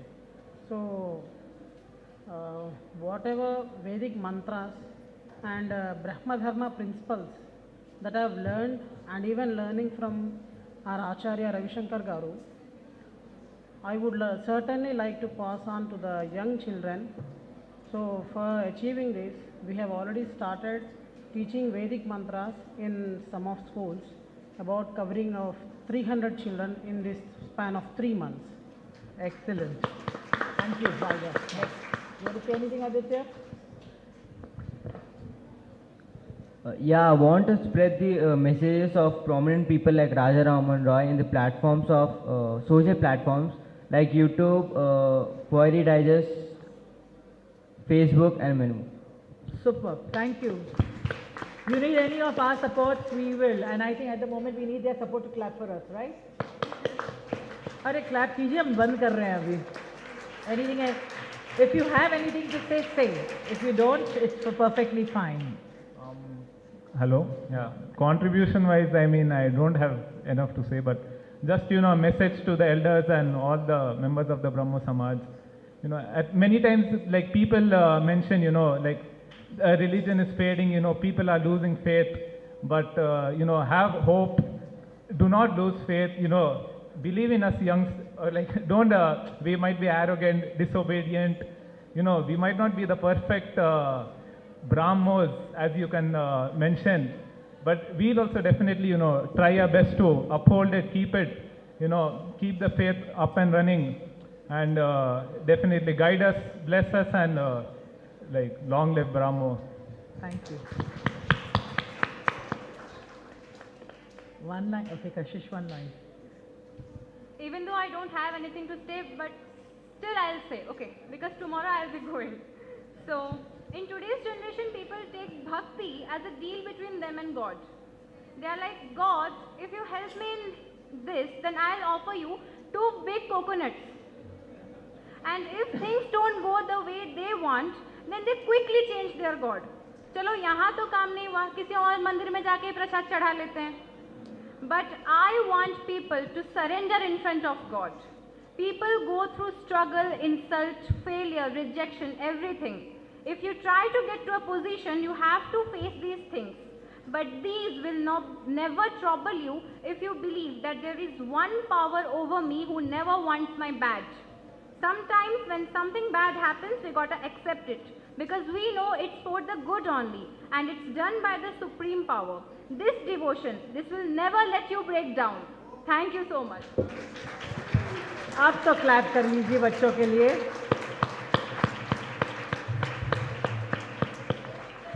Did we hear you all enough? Or you all want to say something more? See, yesterday they went beyond time, so today we go beyond time, they will excuse us. But they have a rule.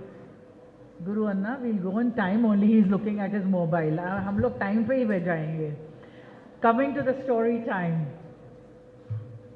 When they were putting the points, I put my point, what Brahmo Samaj means to me, that I'll come later. Children at the back who are not there yesterday, some person told me repeat yesterday's story also, so I'll do it fast. समझे तो समझे, नहीं तो बाद में समझा दूंगी lunch time पे. Yesterday I shared a story with them about a little girl who used to go to the church every day, And I didn't use the word church yesterday. I said she used to go to pray every day, and she used to stand in the mandir or church and all that, and she used to stand like this. And we used to do that as children. We never knew the bhajan, so we used to do. So she used to also do like that every day of her life. And that then what happened? That priest used to look at her and he used to wonder, kya hua, kya hua? Sir ji, 2 minute mein khatam hone wala hai. They were all running away.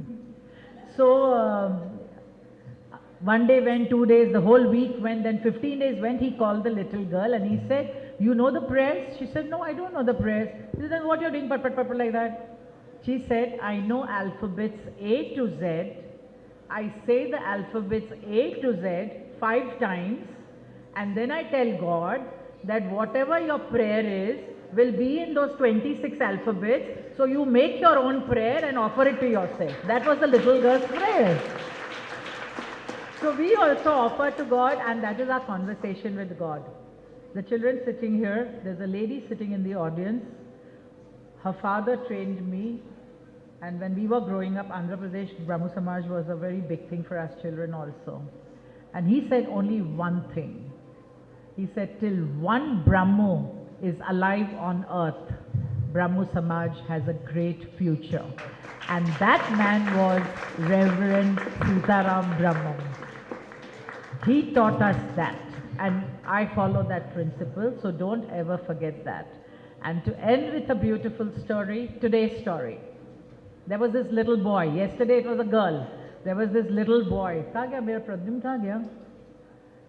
He's running away. There he is. He was running away because I told him next panel discussion you're going to be with me. So he ran away. He was eating his breakfast. He said, you're giving me a shock.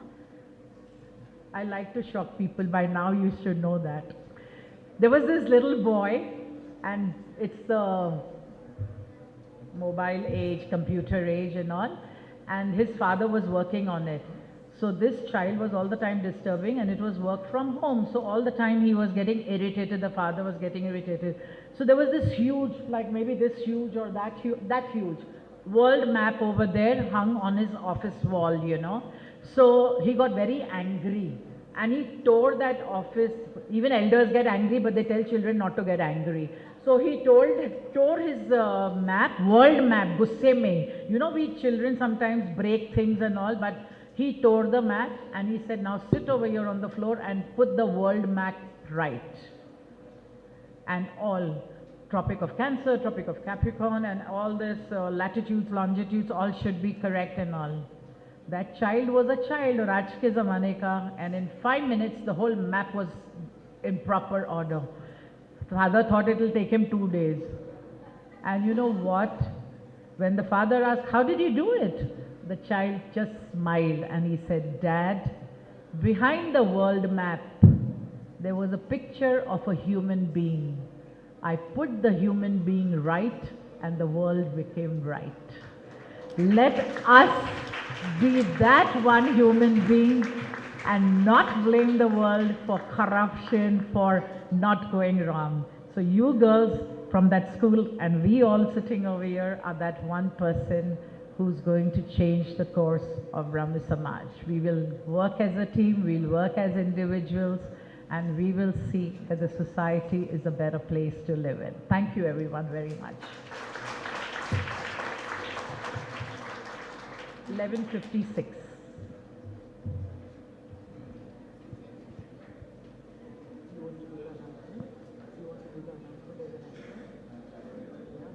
So we'll send Rishika back to her anchor duty.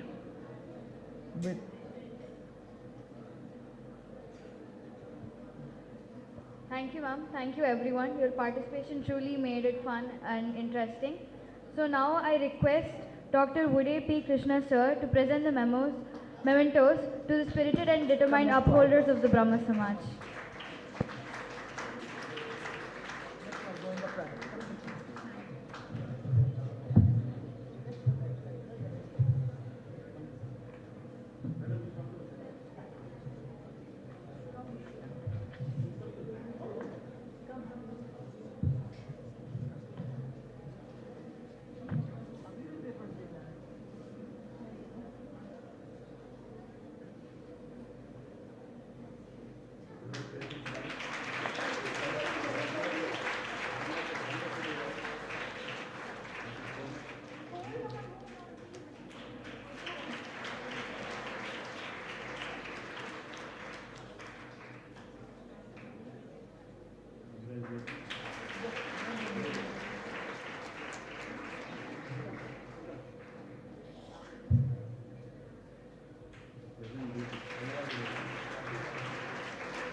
Thank you, ma'am. Thank you, everyone. So, as we all know, Vedas, the divine scriptures given directly by the Creator Himself, are signified to be the framework of morals and values that guide one towards the righteous path. So now we have Vedic recitation by children who are the symbols of purity and goodness. I invite Ms. Madhubindu Gare to lead the session. Ms. Madhubindu.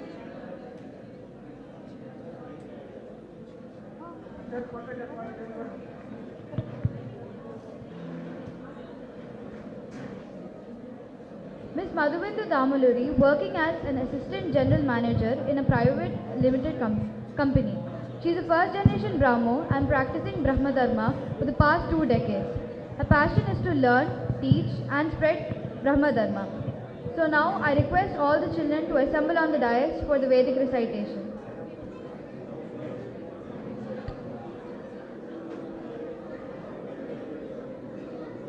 Thank you, Rishika. Yesterday, we had a program of Vedic recitation. Many of the elders could not attend the program. Some were in the CCBS meeting, some were in the downstairs, meeting their Brahmo friends, brothers and sisters, chit-chatting with them. So I just want to give a brief introduction about this program. We, 25 to 30 members of the group from Hyderabad Deccan Brahma Samaj, learning Vedas and Brahma Dharma from Acharya Ravi Shankar for the past 10 years. And now we started teaching into the schools as a part of value education. This year, marking the momentous occasion of 250th birthday of our founder Rajaram Mohan Rai, we started Vedic recitation classes in the school, and the same children are going to perform here. Yesterday, we had children from 3 schools: High Tech Valley School from Medchal, Bhagya Memorial School from Hyderabad, and also Danbuds Model School from Hyderabad. Today, we have some more children. They have come from long distance, travel from Jangam, from Vardhan Ashram. So those children also are with us today. Let us listen to them and their wonderful recitation. Come, children.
Since we have children, I would like to do few announcements in Telugu also. Pillalu, chinna pillalu mundu kuchondi, pedda pillalu venakku ellandi. Chinna pillalu mundu kuchondi, fast ga.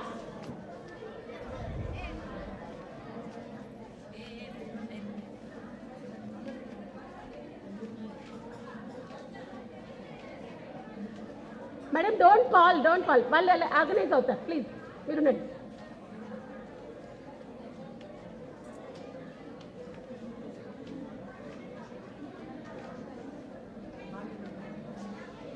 ఇక్కడే ఉంది.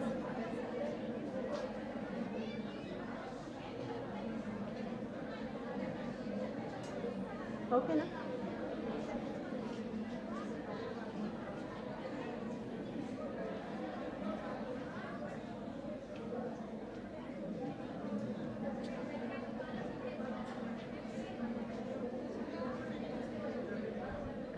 ఓకేనా పిల్లలు? Get ready?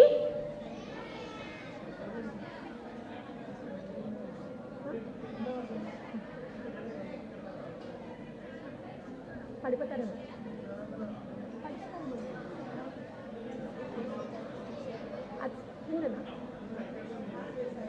Okay fine.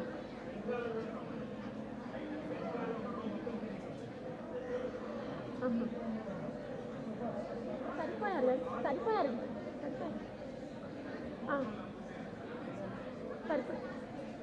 Okay so పిల్లలు మనం start చేద్దాం. నేను ఒక్కసారి శ్లోకాలు రీడింగ్ ప్యాటర్న్ చెప్తాను. మనం ఫస్ట్ 3 స్టార్టింగ్ మంత్రాస్ చెప్తాము, తర్వాత ఋగ్వేదంలో ఉన్న మొదటి సూక్తం చెప్తాము, ఆ తర్వాత మన దగ్గరికి వచ్చిన కొంతమంది పిల్లలు సామవేదంలో మొదటి సూక్తం చెప్తారు, అగ్నాయాహి వీతయే. వచ్చు కదమ్మా మీకు అగ్నాయాహి వీతయే? వాళ్ళు చెప్పిన తర్వాత మనతో ఉన్న ప్రద్యుమ్ను మనకి మీనింగ్ ఎక్స్ప్లెయిన్ చేస్తాడు. ఆ తర్వాత మనం తచ్చం ఎవరో చదువుతాం. Is it clear? అర్థమైందా?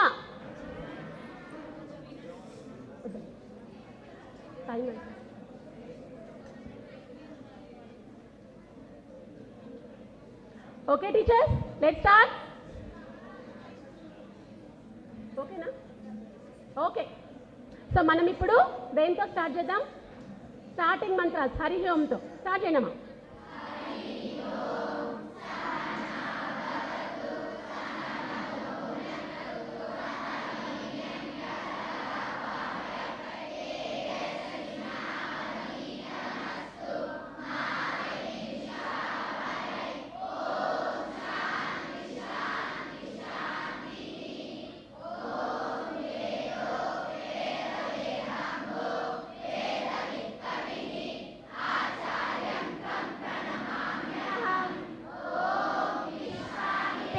సవితా తురుతాని పరాసువా భద్రం తన్న ఆసువా అగ్నిమీలే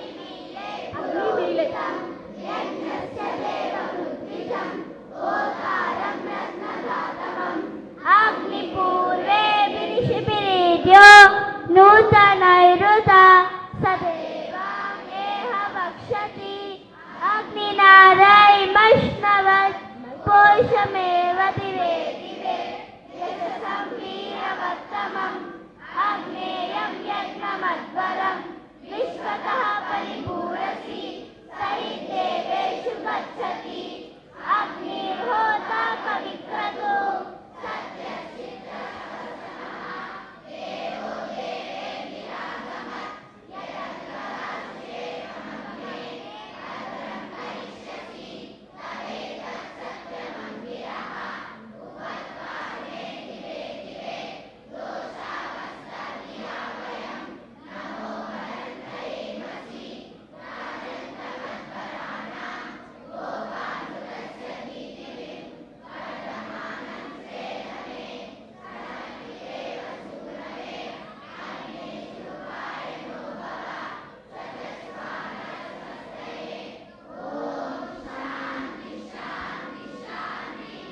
ఇప్పుడు కొంతమంది పిల్లలు ఇక్కడ ఈ గ్రూప్లో మీకంటే ముందు నుంచి వేదం నేర్చుకుంటున్నారు, వాళ్ళు 3 years నుంచి.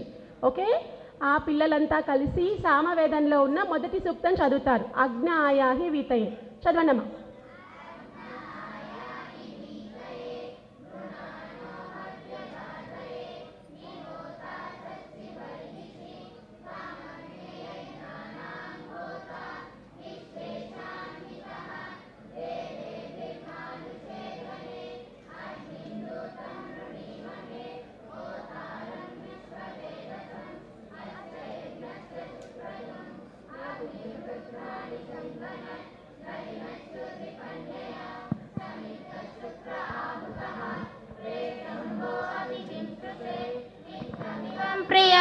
अग्नेरतं न वेद्यं त्वं नो अग्ने महोभिः पाहि विश्वस्य हराते उत विश्वमध्यस्यां एह्नु शुभ्रवाणी ते अग्ना इत्येतरा गिरः एभिर्वर्धास इन्दुभिः आते वत्सो मनोयमत् परमार्चिस्तरस्तात् अग्ने त्वां कामये गिरा त्वामग्ने पुष्करादद्यदर्व निरमन्दता मूर्ध्नो विश्वस्य वागतः अग्ने विवस्वदापराम् अस्मभ्यमूतये महे देवो हसिनो दृशे ॐ शान्ति शान्ति शान्तिः.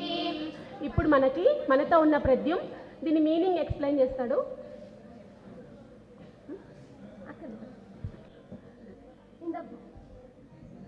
In the first sukta of Samaveda, the Almighty is praised as Agni, the ultimate self-illuminated source of all radiations, Data, Hota, the donor, Hita, the benefactor, Vishwavedasam, the one who knows the entire universe, Dutam, the one who listens to every prayer, Shukra, the mighty and the fastest, Atadi, the one who is available to mankind irrespective of time, date and place, Mitram, the one who is closer to us than our breath, the friend, Priyam, the one to be loved, Deva, the divine.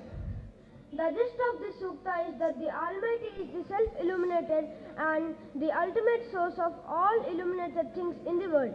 He illuminates our heart with knowledge. We should keep our hearts clean and pure in order to attain and hold His eternal blessings. Just as a perforated can't hold anything, similarly, we can't hold any divine knowledge if our mind is not clear and pure. This sukta says that we should invite Almighty with Shuddha Antakarna to bless us.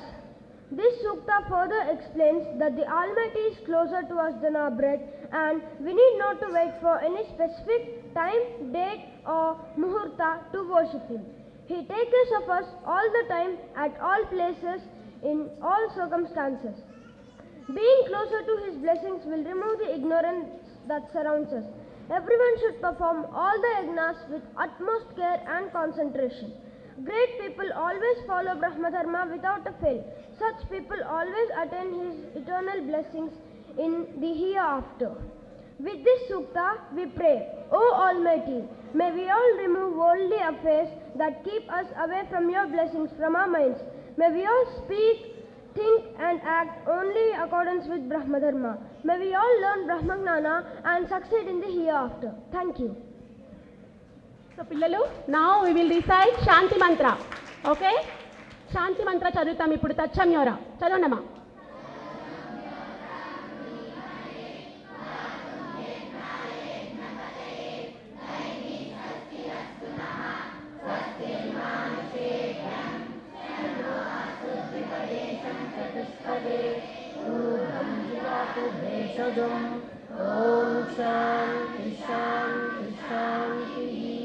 ఇప్పుడు మనం ఏం చెప్పాలి? నిన్న మీకు నేర్పించాను. బ్రహ్మ కృపాహి కేవలం, బ్రహ్మ కృపాహి కేవలం, బ్రహ్మ కృపాహి కేవలం. Say thank you to the all elders first. Thanks a lot for giving this wonderful opportunity. Thank you. And listening patiently to the children.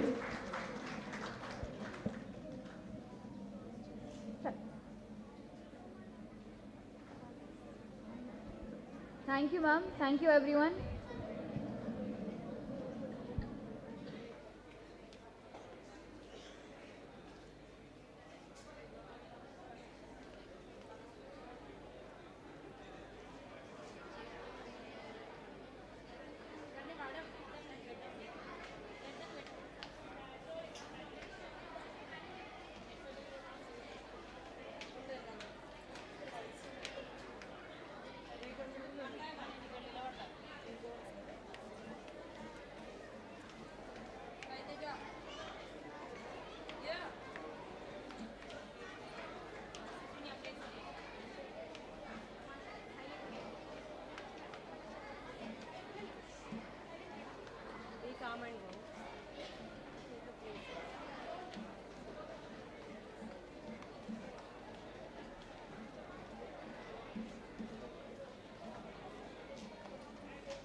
take your place.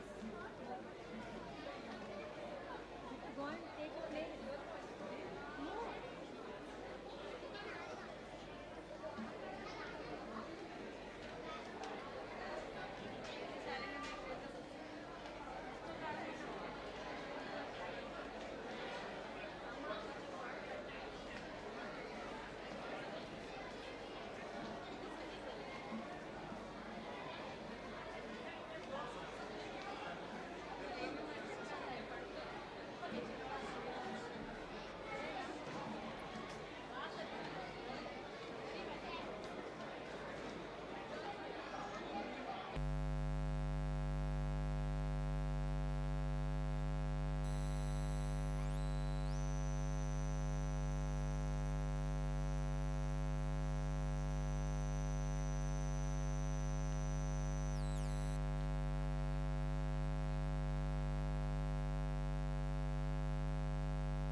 I request everyone to please settle down.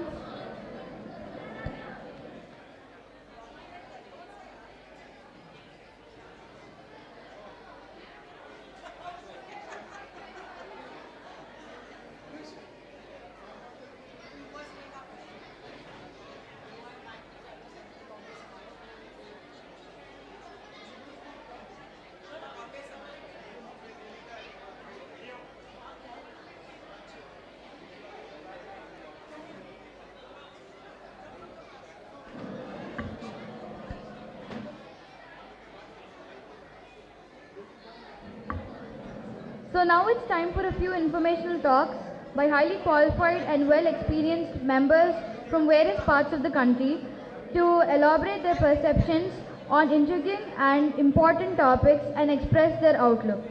So now I would like to invite these esteemed personalities onto the dais. Dr. Ashoka Gurudas from Bangalore, Dr. Sriman Mamidyala from Hyderabad, Mr. Aniruddha Rakshit from Kolkata, and Mrs. Sushma Jog Ma'am from Pune.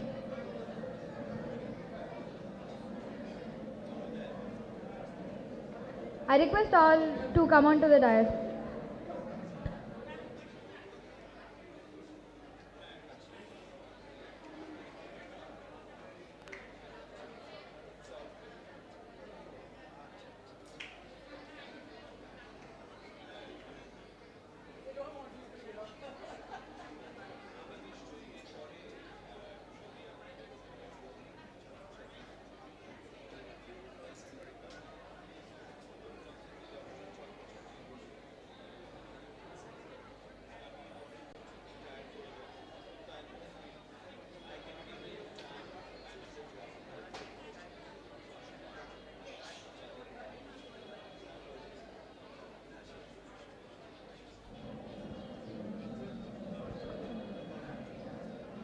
Okay, so our first talk is by Dr. Ashok Gurdas sir from Bangalore.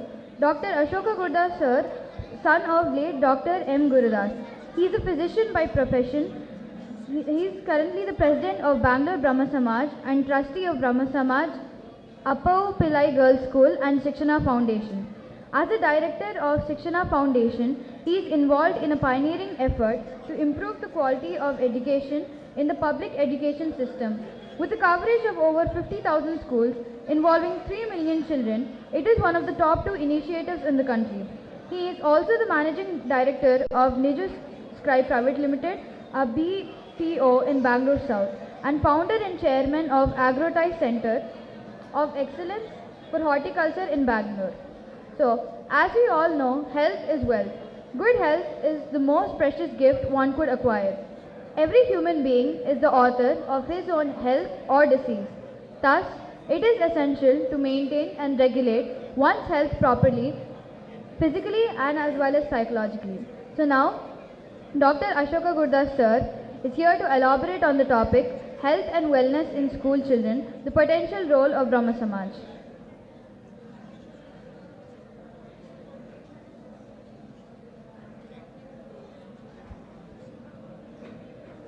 Good afternoon, everybody. Thank you for your kind words. Dear children, can you hear it? Hello, children. Hello, children.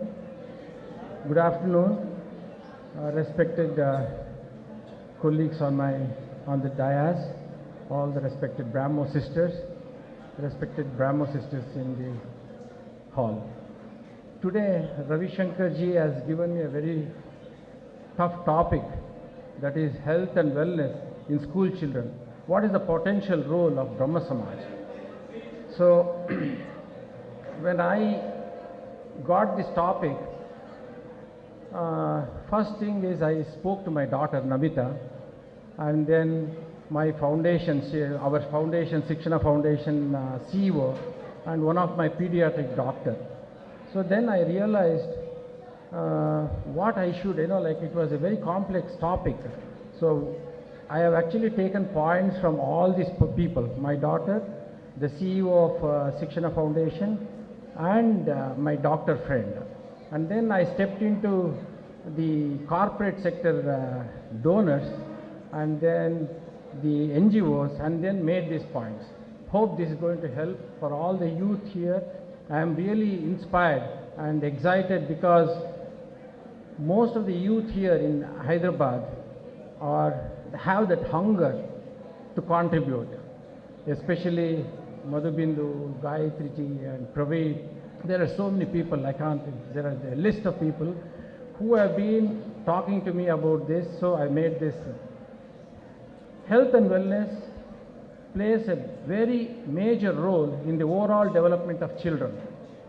With a population that's almost twice that of Europe, squeezed into a landmass that is 1/3 that of this very continent, India has been struggling to prove its worth to the world. Although India is doing a phenomenal job with increasing high quality healthcare across the country, there is a severe lack of awareness and education with limited access to quality health services.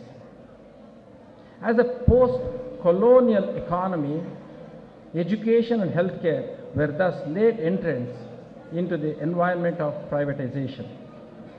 If Brahma Samaj has to play a role on health and wellness in school children, let us first understand that we are entering into a government domain, and it's a nation building activity.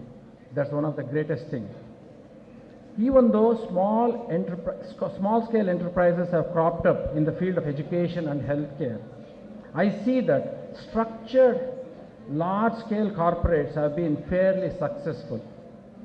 With a late start, private healthcare and to a large extent government managed healthcare is yet to mature. The main problem is that the management is not structured. And I strongly feel that this is the first prerequisite of the healthcare industry in our country. While the healthcare industry has been progressing and the clinical talent in India is regarded as one of the best in the world, we still haven't moved from a person-driven to a process-driven industry. I feel for this to happen, there are three things which the Indian healthcare industry needs to work on to help us to take a huge leap forward or to see a breakthrough to make it a more equitable healthcare for India's population. The three things are standardization of processes, systematic data collection, wider insurance coverage. Today, let us focus what would be the potential role of Brahma Samaj on health and wellness in school children. There are so many health concerns, but in the age of 5 and 14, but I just shortlisted few things for your information. That is, those are malnutrition, food poisoning, learning disabilities, hygiene and its consequences, sleep deprivation, sleep disorders, issues during adolescence, that is, it may be smoking, alcohol abuse, drug abuse. There are issues with mental disorders, diabetes, cardiac disorders. So let us see in which area, where, and how exactly Brahma Samaj can play a role. Firstly, about standardization of the processes. Here I have taken few important areas into which we can work on. Immunization, hygiene, sleep, dental care, and nutrition. In all these areas, we have to do is to bring in awareness, motivate and inspire the children, teachers, parents, and staff.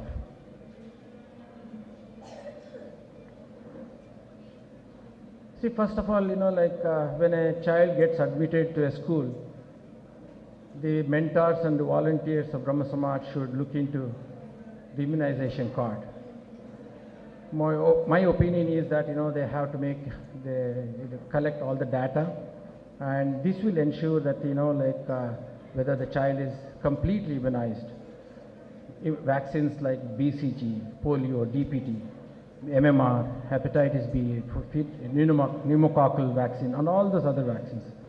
So these are the things which I have just made some notes, because it's a tough field. So I just taken some salient points and seen, because after talking to our CEO of Sikshana Foundation, which work for education, where we have adopted almost 50,000 schools. When we started that NGO, we just started with a small, 2 lakh contribution, 8 of us, and then now it is now 25 crores project, per year. So this is possible. In my view, when I see Ravi Shankar and all his youth and the children here, I feel that this is possible. So I made some points, and also I'd like to tell this, I want to talk to Ravi Shankar and students later on and give them some tips. So the other points which I want to tell is awareness on hygiene, and to follow good healthy habits, promoting hand washing. Hand washing is, during COVID time, people, children, everybody used to wash their hands. But specifically my pediatric doctor said, minimum 30 seconds wash.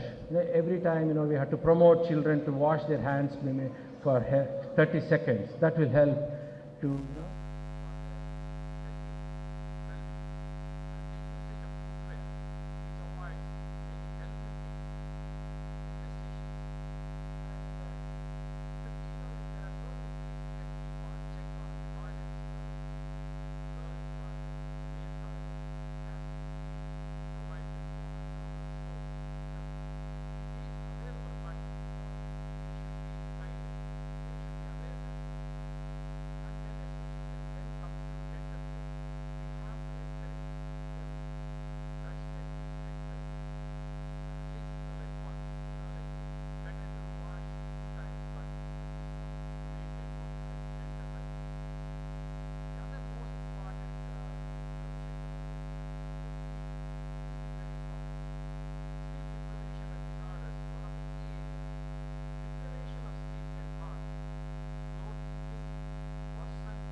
these, trying to make sure that, they go to bed early and then get up early, and that's most important. Disciplining their mind, regular exercise, and to avoid caffeine. Of course, to see that, they should avoid mobile usage. That's a visual thinking, but we have to make it.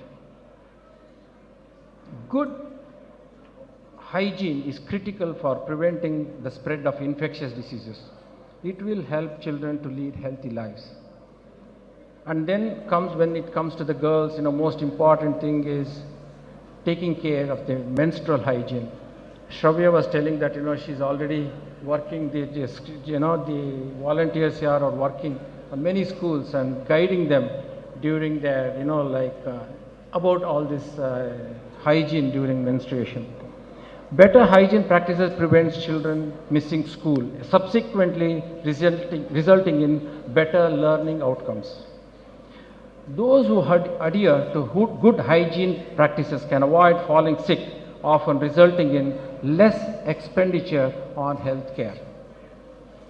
Next important area is well-balanced nutrition. Of course, in Karnataka, the government is playing a big role by supporting with, giving midday meals and providing nutritious food for children.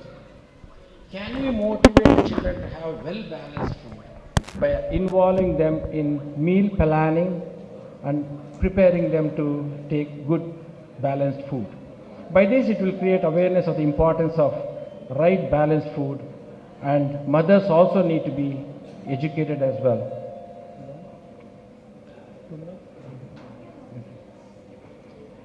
Then can we maintain a road to health charts to make sure that child's growth is recorded, and this provides essential information to the parents and also to the healthcare professional on the child's development. We do know that government supplies supplements like iron tablets, vitamin tablets, anti-ailment tablets, amongst others. Can all this be better delivered by standardization of practices? It has been shown that rigorous implementation of evidence-based medicine via protocol therapy and standardization of communication can avoid medical errors. At the end, adolescence is also one of the areas, we have to work, look into. Adolescence is a transitional stage of physical and psychological development. That area, it's better to, provide spiritual classes for children to help overcome hardships and strengthen their emotional health. Childhood serves as a foundation to become flourishing, healthy and prosperous adults. Hence, the child's formative years are of utmost importance. For achieving the right development and emotional milestones, healthy social skills and child's mental health takes shape during this, mental health is very, very important.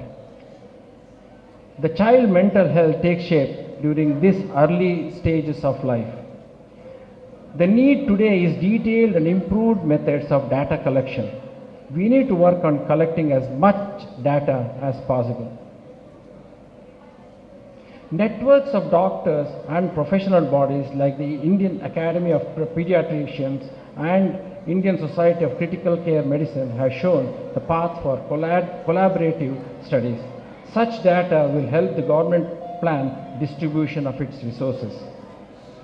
Creating exposure to such practices in the hospital will create support to be accredited. I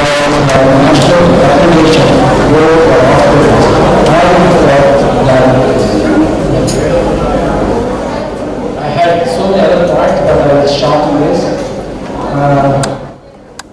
So let me close by telling that it's very important that to highlight.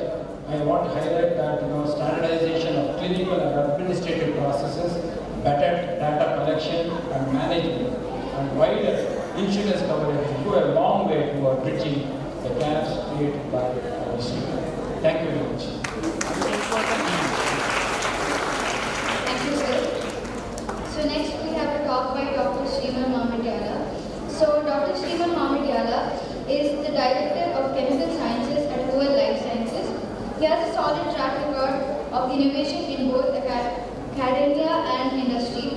He holds a PhD from Institute of Chemical Technology, IICT Hyderabad, and was a postdoctoral fellow at Iowa State University, Ames, USA, Wayne State University, Detroit, USA. He has worked on various aspects of chemistry at the Interface of Biology at the Scripps Research Institute and Institute for Molecular Biosciences, University of Queensland, Australia. Dr. Sriman has over 20 publications in peer-reviewed journals and 7 patents. Having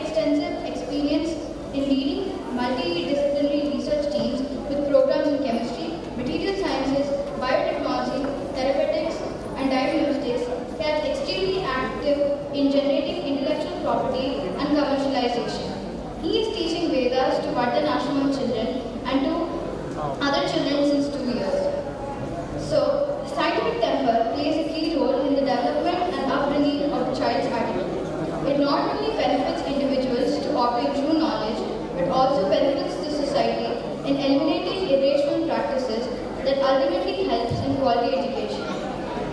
Moreover, it makes progress in nation building. So now, Dr. Sriman Kumar Mamidyala is going to speak on the topic, how to inculcate scientific temper in rational thinking in children.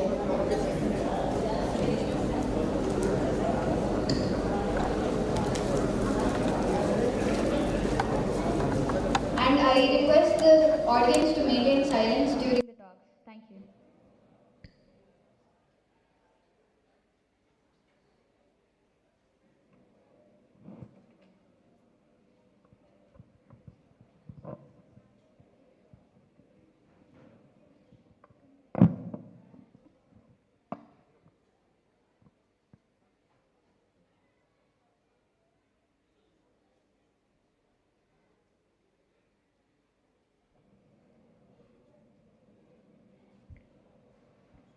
Good afternoon, everyone.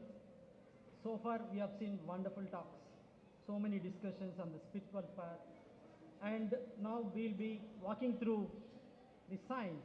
Being into science for more than 22 years, I would like to express my views how science is connected to spirituality, and also the topic it was given for me is to inculcating the scientific temper into the children, which is very tough topic to finish in 15 minutes. So first, let me start. I'm greatly thankful to Almighty for giving me this opportunity and a platform of spiritual path. For me as a scientist into 22 years, there is no idea or science is nothing to me without expressing the existence of God. So let me begin my talk about how you inculcate the scientific temper in the children. So the contents today I'll cover is what is scientific temper in terms of as a scientist and how other looks at it. What is the significance of this scientific temper? Why we need to inculcate the scientific temper in people, and especially why we are talking about children today which below 15 to 18 years. And what is the significance of this children age to inculcate at the younger age? And current challenges in the modern education system and how we can develop the scientific temper in children. Why we should think in a rational way. The realization of this scientific temper, how you connect to the spirituality or the truth of who you are, the purpose of life. And hence I may connect if time permits, I will connect it to the science and the spirituality and summary. So let me begin the process of what a scientist look at. So even all of you know, if you look at the universe, it is so miraculously existed, created, where you can see the planets rotating around the sun in a systematic and precise way. How this can happen, like a Earth rotates on its own axis around 1,000 miles per hour and around 67,000 miles per hour around the sun. What makes all these planets to be in the universe, to be in the space with such a huge matter, how it is being there occupied in a certain precise orbits. In a similar way, from the largest particles in the universe, if you go and look into the smallest of the smallest particle as a scientist into the atoms, atomic structures, electrons rotate around the nucleus. We cannot see our nucleus with the naked eye, but still the existence is such, it took millions and billions of years for humans to identify it exists, it is created. What a magnanimous creation it is. So, I will just go through. Everyone knows, everyone will wake up in the morning, you see the sunlight in the east, and again in the evening you see the sunset in the evening, right? During the process, one never thinks what happens in the sun. There the 60 million tons of hydrogen is burnt every second. And since how billion of years it has been created and it is still without stopping. What happens if a second it stops, right? So likewise, during this day, what it happens, there are several processes. It happens in the nature, with or without our human intelligence. There, in the presence of the sunlight, so many things happens in the natural process, like photosynthesis happens. It converts the carbon dioxide to oxygen, where in turn the oxygen is being where we use to live, without which we'll die. And that oxygen is being carried by the hemoglobin. If you think or if you are without your knowledge, several processes happens in the body. Likewise, if you see the heart, it pumps several liters every day. Imagine an engineer develops a motor, BLDC or whatever the motor it is, it has certain life. But without our knowledge, it continues to pump. Where is that mechanism coming from? Where is the signaling molecule coming from? Isn't it is a miraculous, right? So what I want to say is, all this system, from the perspective of a science, as a scientist, this is a most systematic enterprise that builds and organizes the knowledge in the form of testable explanations and predictions about the universe. We take a part of the science, but nothing but we are looking as a scientist, the science within the creation. But we will not go into the details of the branches of the science. As we know, are aware of, there are so many branches like physics, chemistry and all that. But why, what is that scientific temper is all about? The scientist has what we do, what is it coming from, where it is coming from. The scientific temper is nothing but whatever the natural process what we have seen. If you keenly observe as a scientist's perspective, there is a logical thing it is happening, and we think more logically and rationally, hypothesize the few ideas, and we experiment all those things, which needs an attitude. That attitude is called a scientific temper. It requires a lot of sacrifice, because the pillars of this scientific temper is the patience, perseverance, honesty, and the discipline. These are the four pillars fundamentally are very, very critical to inculcate the scientific temper, which again is more the qualities of divine. Isn't it so?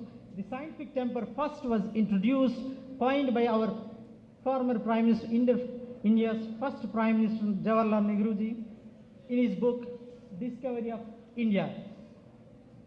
Broadly, it involves, as I said, is questioning, observing the nation, the nature, and then learning from that, and learning all this and experimenting in a systematic and more precise way. The most important characteristic of scientific temper is the search of truth. What we are doing as a scientist, you are just establishing the truth in the nature, nothing which we are doing beyond the creation of the universe. Isn't it so? And with an open mind and a spirit of inquiry. In 1976, it was the scientific temper was constitutionally mandated in Article 51A. It says that it shall be the duty of every citizen of India to develop the scientific temper, humanism, and the spirit of inquiry and reform. Because of the existence of so many irrational rituals that were happening, like we have seen as a Raja Mohan Rai, with the scientific temper, he was thinking about eliminating all irrational thinking.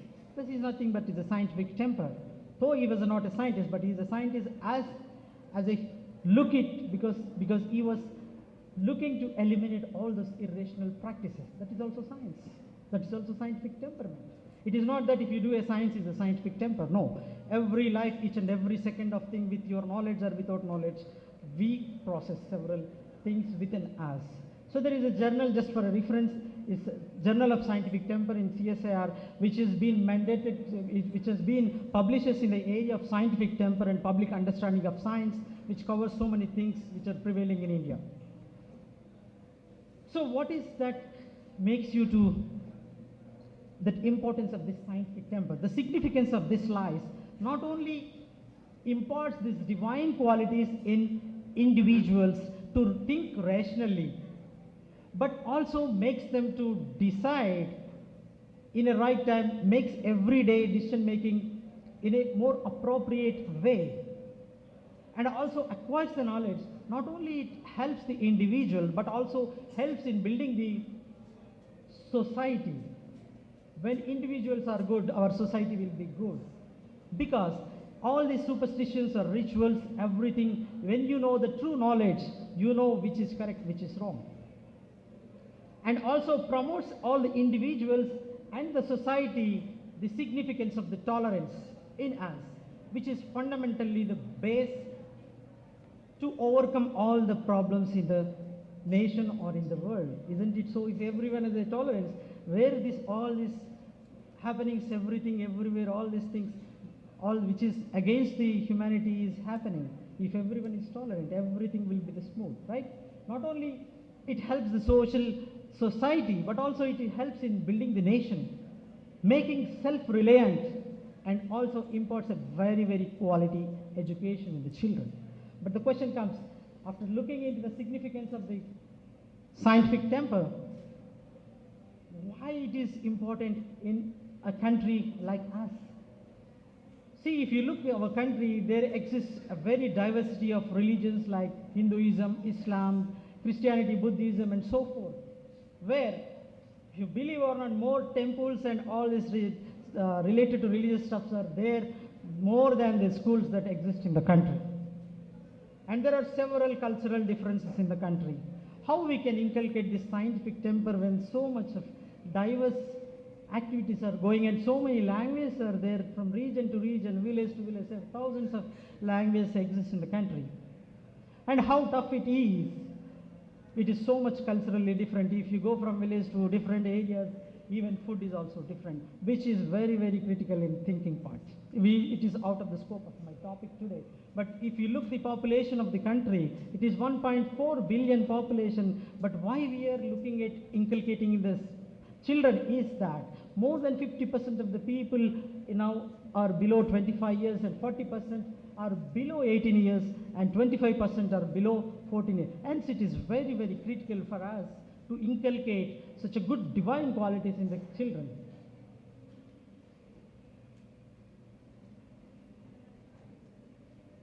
But again it comes, what from the scientific perspective, why is only the children below 18 years? Their science with the clinical data, it exists. If you know or even if you think as elders, the age below 14 years, whatever we inculcate, are the fundamental basis for the rest of our life. Whether you realize many people, even we ignore many times when elders were telling about to do this, to do that, but it's a real fact because science has took so many years to prove that. And there is a significant evidence, very comprehensive clinical studies have shown that whoever thrown to certain adverse conditions, they develop the brain which increases in the vulnerability of mood disorders and so forth. That is very, very critical. This new subject of epigenetics enters into. Like the epigenetics, like Dr. Bruce Lipton in Stanford University, while he was carrying out his stem cell research, he took, what he has done is took all these embryonic cells he placed at different corners, exposed to different environment, and found out that these few cells were developing into muscle cells, few were developing into brain, few legs, few bones and everything. Then he was realized and rejected the atheism and then believed the way that the functions of all the, whatever the physiological reactions that happens or how it affects the molecule affects, what is the signals that affects this development. That means there is significant effect of the environment on development of each and every cell. And he has stated that mind is not localized to the brain, but it exists in 50 trillion cells of human body. The moment you change the perception in you change the moment of, you can rewrite your chemistry of life. So I will not go to very detail, like I have explained all these things, because the environment wherever the people, right from the family to family friends, the friends, the schools, the hospitals, wherever it lives, only I want to say the bottom line is all the environment will affect the growth of the children. But the real question is how to inculcate this scientific temper. As a scientist, what we look and what is that we can tell the children to look at it. Encourage them to observe, like very simple things, how water molecule is made, how food is made, how you connect to this nature. Ask the bigger questions, observe the things in the nature. Asking questions, you need to have the courage. Encourage them to have this courage, which is a divine quality. Big questions like how this is made, who you are, what is your purpose of life. Although you can ask any questions while you are studying the book or anything, you can make them psychologically free to ask questions, and set the goals from small to big, which requires, and the relationship building is very much. As a scientist, without collaborations, you cannot do anything. So for that, you require the love. And the most important thing, when you have this relationship building, you take care of others as you are. You can take the pain of others as you are. And likewise, you can collaborate in your life, that there exists the science. And then, as I said, the patience is the divine quality fundamentally required for inculcating all the scientific temperament, and the perseverance, without which these both goes simultaneously. If you have a patience and without the perseverance, you cannot do anything. So you need a continuous effort. And the most important thing is the honesty, without which you cannot build a relation, without which you cannot trust the other people, you cannot share the knowledge. Believe me, when all these qualities exist in the children, no one can stop from acquiring the good knowledge and the discipline, which makes them more happy. And the knowledge, when you acquire that knowledge, fundamentally basing all these pillars, nobody can stop. You know the truth, what is right, what is wrong. Isn't it so? So I'll not go into very details, because this is a very huge topic. Each and every quality we need to express myself in terms of science, in terms of the existence, what we look at outside perspective. So, but I'll leave few things here, like how big, what is the limit to have the objective? Is anybody going to stop? It is limitless. You can ask a big question, why we are born here? What is the purpose of our life? How big is this universe? What is happening there? So there is no limit for your ambitions or your objectives. And the patience and perseverance, how much you need to have? Can you weigh how much patience do you need to have? How much you can stretch, that much you can hold the knowledge. That is how simple it is. And courage, when you have these divine qualities of sharing, caring, kindness comes, patience and perseverance make you more courageous, and to face this world. And as I say, the big question will be, what is the purpose of life? But before that, I just want to leave few things. Need to realize before setting your goals, human beings are time bound. We are very limited. You have seen in the COVID time, many people died, millions and millions of people within the fraction of seconds gone with a very nanostructure of COVID virus. Isn't it so? So life is so fragile. Within the time, how you shape up, how you develop this temperament is very critical. And what is the driving force for the happiness and the sadness? Look at the children, how happy are they till the age of adolescence. They're so happy, each doing everything. What is the blissfulness? How you can acquire this blissfulness or eternal bliss? Why you are just restricting yourselves to simple happiness, which is very temporary? Isn't it so? And believe me, it's a truth that human beings are blessed with mana, mind, which is gifted by the God, which is a blissful gift to anyone, which you cannot think or define with the senses that has been given to us. It is more than divine. It is the major tool which connects you to the people, because this world, as I said, even if you call from here, you can see within a fraction of seconds the people in the United States or across the universe. Isn't it so? How miraculous it is.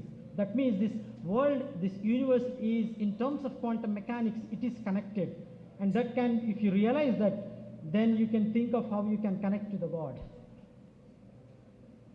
And then I leave, as a scientist, if you look the Brahma Dharma not as a religious perspective, it is the rules of nature. When you understand these rules of nature, for me as a scientist, there is no difference between science and spirituality, because science exists within this spirituality.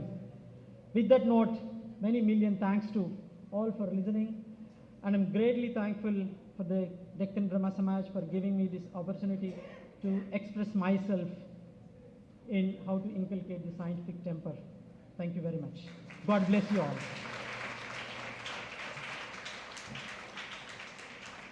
Thank you, sir. Now we have a talk by Mr. Aniruddha Rakshit, Aniruddha Rakshit sir has been attending Brahma Samaj conference since 1956. He is the member of Harinavi Brahma Samaj, Southern Brahma Samaj, and the secretary of Brahma Sammilan Samaj. The Brahma Samaj plays a crucial role in infusing the morals and ethics in children. Thus, now I welcome Mr. Aniruddha Rakshit sir to give a talk on the role of Brahma Samaj on the morals and values of children in the present socio-economic situation.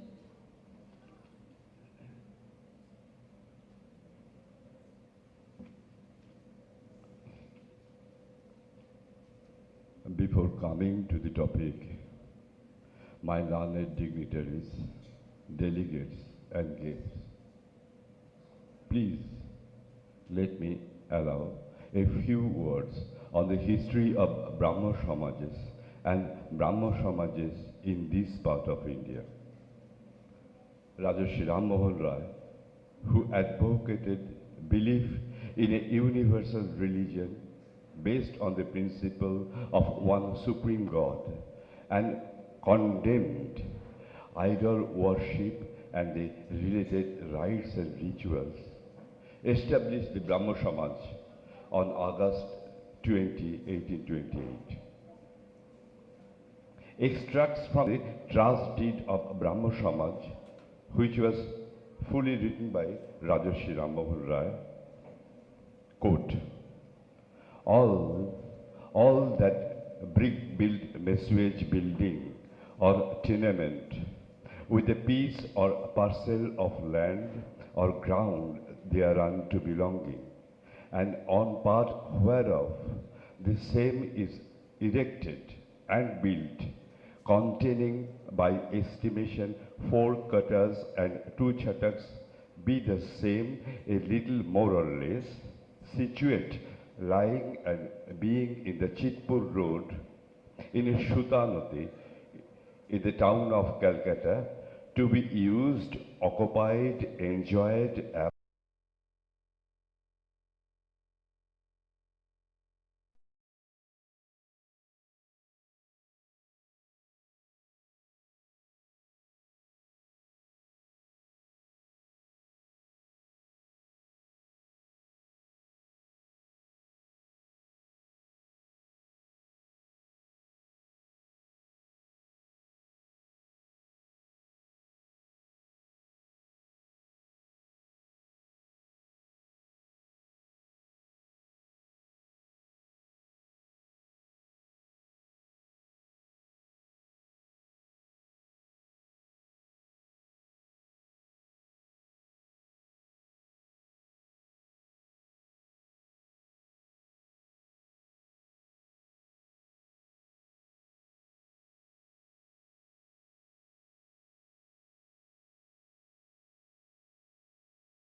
administration of justice in Bengal. But when we consider them all together, they fall into a definite pattern. He was not a political philosopher, nor a modern sociologist. He has nowhere explicitly mentioned his model. But since he was primarily a social engineer, he deliberately set out to construct the society. A schematized and idealized social system was implied in his arguments. He wanted to establish India in a social order, which would enable the individuals to maximize their abilities and bring prosperity to the whole community. Ram Mohan was deeply concerned with the freedom of the individual. He assumed that a man is a human only so long as he is independent of all others. An individual is independent if he is rational and the owner of his person and capacities. The strength of Ram Mohan's model lies in its being based on social reality, his awareness of the growth of a market, the rise of a new class, and a competitive study. This tragedy should be the message of Brahmo Samaj and guideline while defining its role on morals and values of children at the present unstable socio-political situation. If Ram Mohan was the inaugurator of a moral revolution of an era of investigation and inquiry, he also helped to establish the concept of freedom. To do this, he had to reinterpret classical religious texts and re-establish what he considered the true religion. With the above background in mind, it may be derived that Brahmo Samaj was established to promote the universal brotherhood of mankind, social and mental upliftment, and importantly, anyone can join in the activities of Brahmo Samaj. And it was so particularly at the beginning in Kolkata. In the book, Men I Have Seen, written by Pandit Shivanath Shastri, we find names and memoirs of non-Brahmos like Dwarkanath Vidyabhushan, Ishwar Chandra Vidyasagar, Ramakrishna Paramahansa, Dr. Mahendra Lal Sarkar. None of them were Brahmos, but they were very much attached with the activities of Brahmo Samaj. In this part of India, Telangana, formerly Andhra Pradesh, we find that the people here have always been progressive in their outlook, very much responsive to new ideas, receptive to fresh influences, reacted energetically to the impact of a new spirit.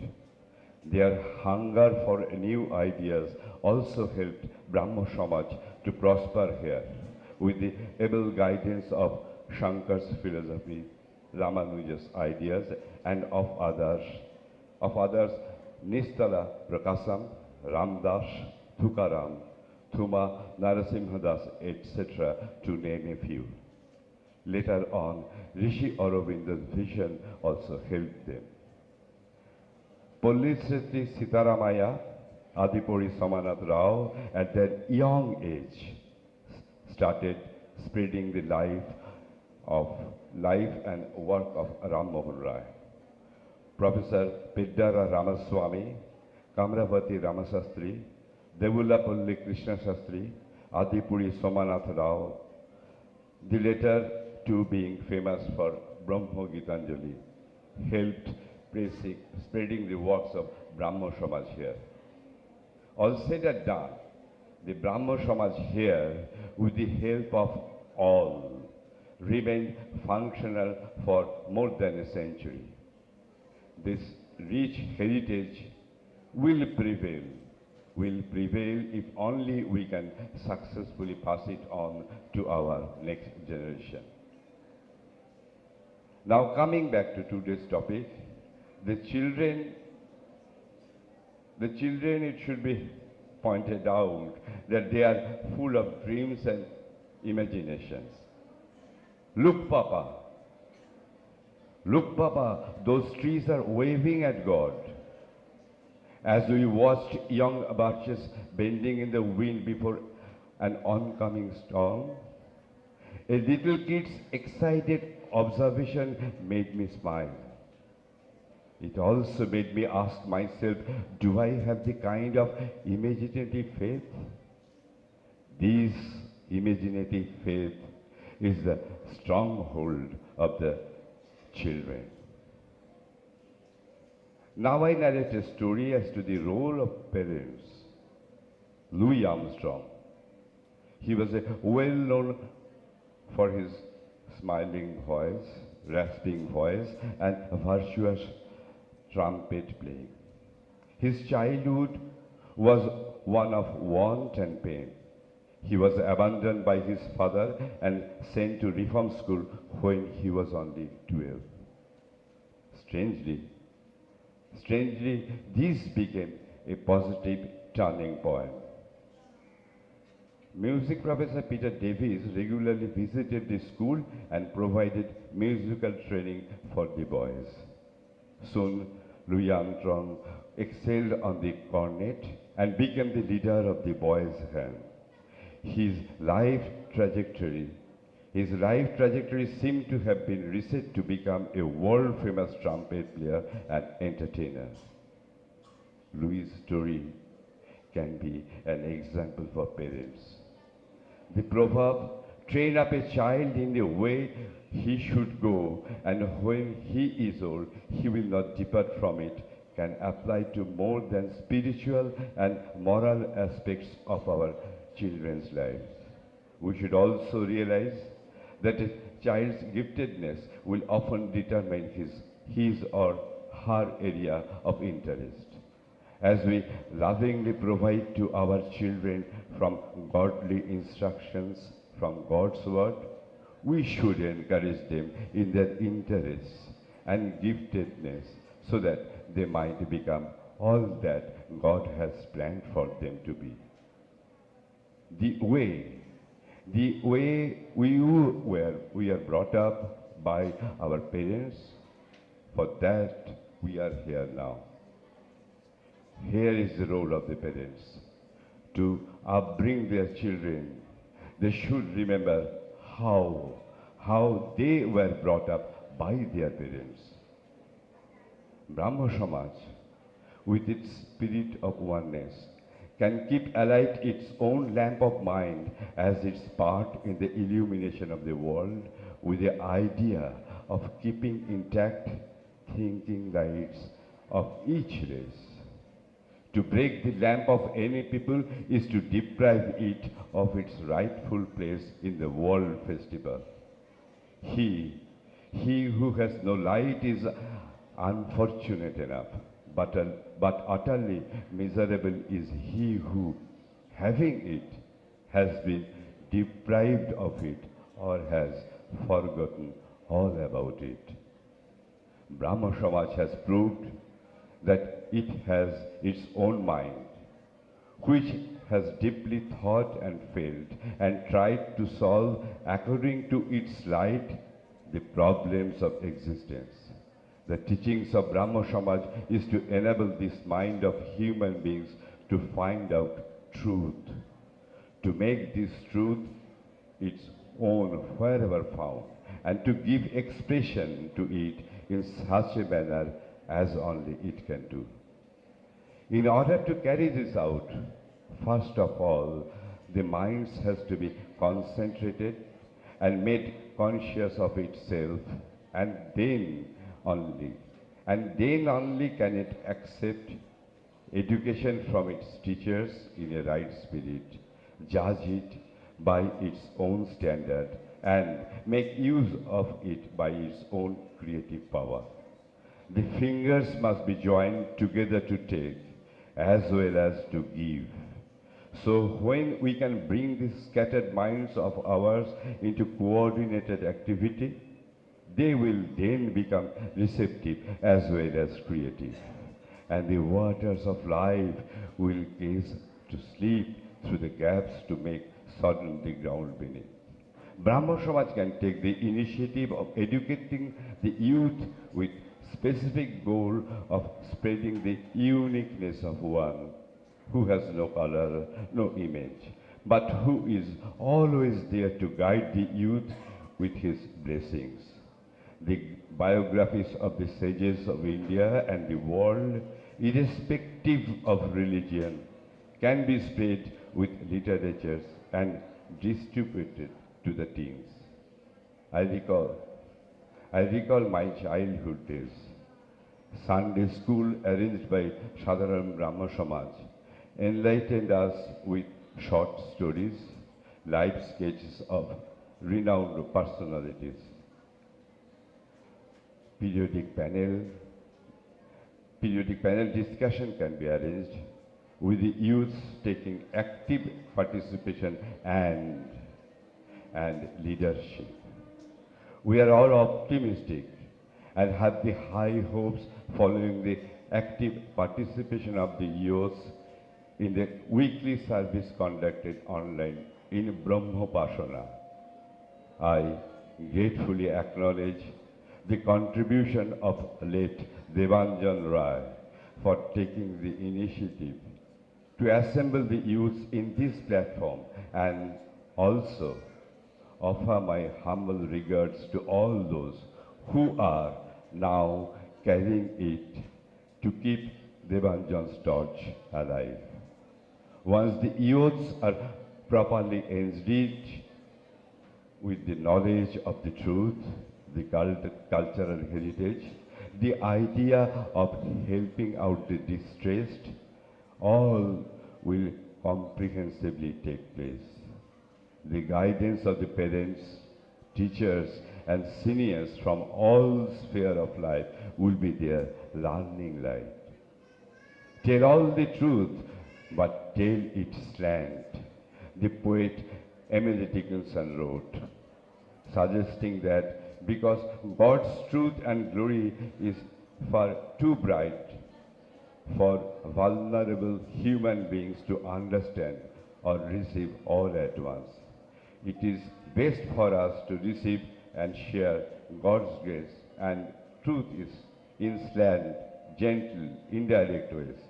For the truth must dazzle gradually, or every man be blind. Tasmin priti, tasya priyakarya sadhanam. To love God is to love what He loves. The best place to begin is with your local Samaj. Anyone there whose life has turned up, as God leads, you can be a light that points them to Almighty. Someday they may return the favor. Who are the people you know you can count on? Ask God to give you that kind of friend.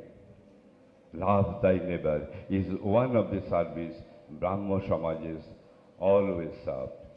The youth can spread their hands wholeheartedly. Make no mistake, our neighbors have needs.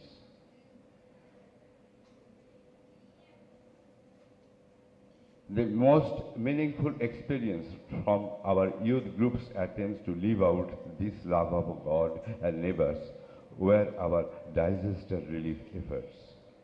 Brahmo Samaj Relief Mission always came out to help the distressed. It had been a collective effort, and I personally is of the opinion that all who helped are part and parcel of Brahmo Samaj, irrespective of their religion.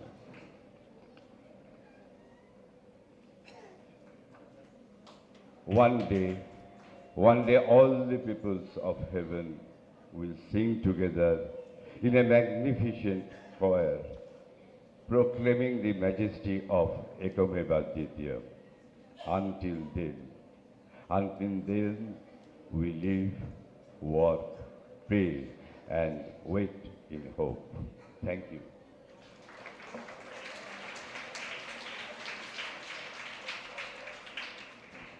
Thank you, sir. Next, we have a talk by Dr. Sushma Jog ma'am. Dr. Sushma Jog ma'am is the president and trustee at the Pune Pradna Samaj. She obtained BSc in chemistry and MSc in organic chemistry in Pune and PhD in organic chemistry from the University of Pune. Dr. Sushma Jog ma'am had the opportunity for postdoctoral research work in the University of North Wales and University of Oxford during 1983 to 84. Since 1980, she worked in the Modern College Pune and superannuated in 2015 as the Associate Professor and Head of the Department of Chemistry. She has over 10 research papers and review articles in chemistry and science education in international scientific journals. Dr. Sushma Jog ma'am is a recipient of the prestigious Best Teacher Award 2015 of the Indian National Science Academy, New Delhi. Dr. Sushma Jog ma'am is keenly interested in Indian classical music. Since 1979, She got associated with Pune Pratna Samaj and became a member of the Samaj in 1993 and has taken active interest in conducting various social connect activities of the Samaj. So, education is the act of learning and teaching knowledge.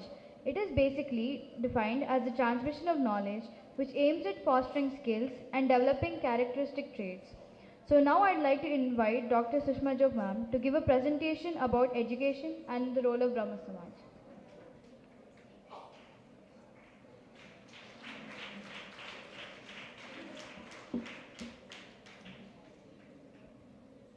At the outset, I thank the organizers for giving me this opportunity.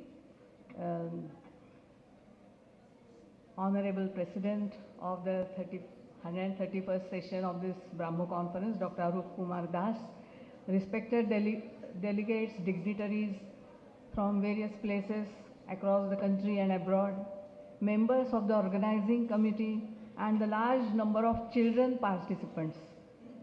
I'm honored to be here to deliver this talk on education and the role of Brahmo Samaj. The theme of this session of the Brahmo conference is Nurture the Future. And the future is here in the form of the children participants, so that we don't forget the theme. So you are always there. Moreover, the organizers have also defined the scope of the presentation, which says that focus on the action plan for the next 5 years. And hence, I have modified the title of my talk, Education, Role of Brahmo Samaj, a Futuristic View. Well, as during the introduction you must have learned that I have been in the field of education over past several decades at various levels. I have taught chemistry at undergraduate, postgraduate levels, and also in the teacher training program and the refresher courses for college teachers, written textbooks for school children as well as higher secondary schools and undergraduate levels, and prepared resource materials for open education program of the Homi Bhabha Science Center, Mumbai. So while working at all these levels, one guiding principle was always within my mind, and that was education is nothing if it doesn't nurture a habit of thinking. This was a quotation written in my scrapbook by my own favorite teacher when I was a student. So the moral of this story is that education is not just going to school, reading textbooks, memorizing what is read from the textbooks and what is heard from the teacher's mouth, and emptying everything in the answer book at the time of exam. My dear children, children seem to be very hungry, so it is all right. But as it was mentioned in the previous talks also, to educate children, what is important is that the teachers and the parents, they need to be educated first. So they are there, let the children go for their lunch. Okay. So, I can ask the children who are still there, have you ever seen a toy called speaking parrot?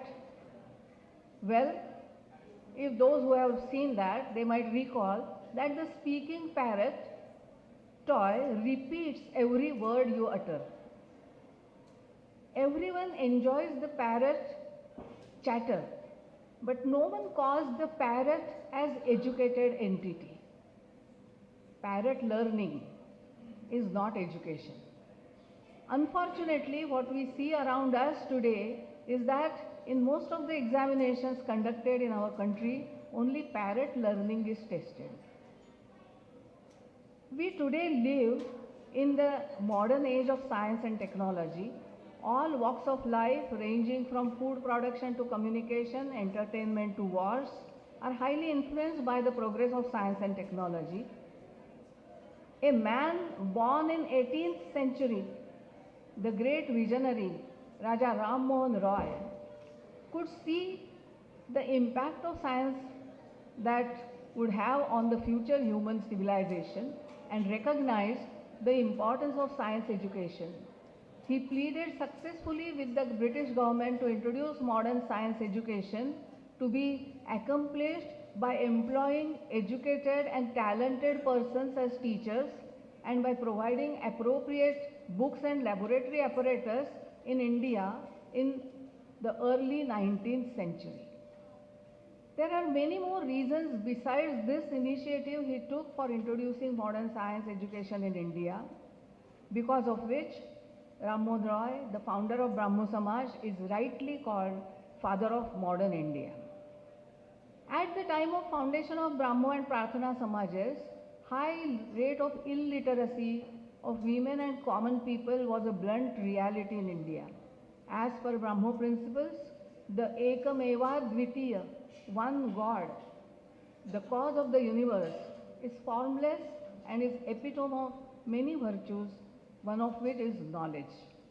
It was but natural on the part of Brahmo and Prarthana Samajas, therefore, that as a part of social reform activities undertaken, many of these Samajas started schools for the noble cause of spreading light of knowledge in the society.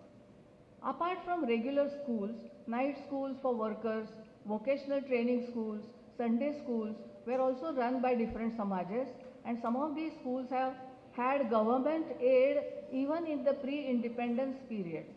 Many of these educational institutes are still functioning. In the post-independence India, the scenario of educational field has been changing.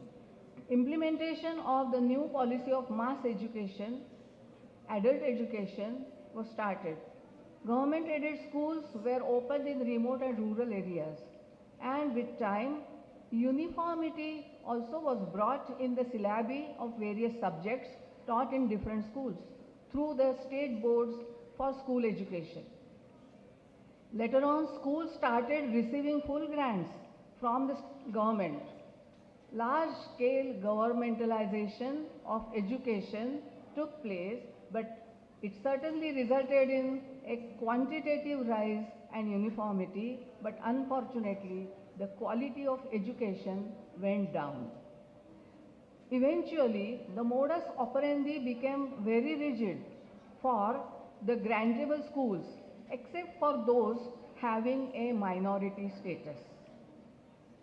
Private schools have some latitude in the way of running the school and choosing the educational content. International schools have far more freedom in everything. But the aided schools, because of the tight, rigid modus operandi, they have very poor scope of doing anything.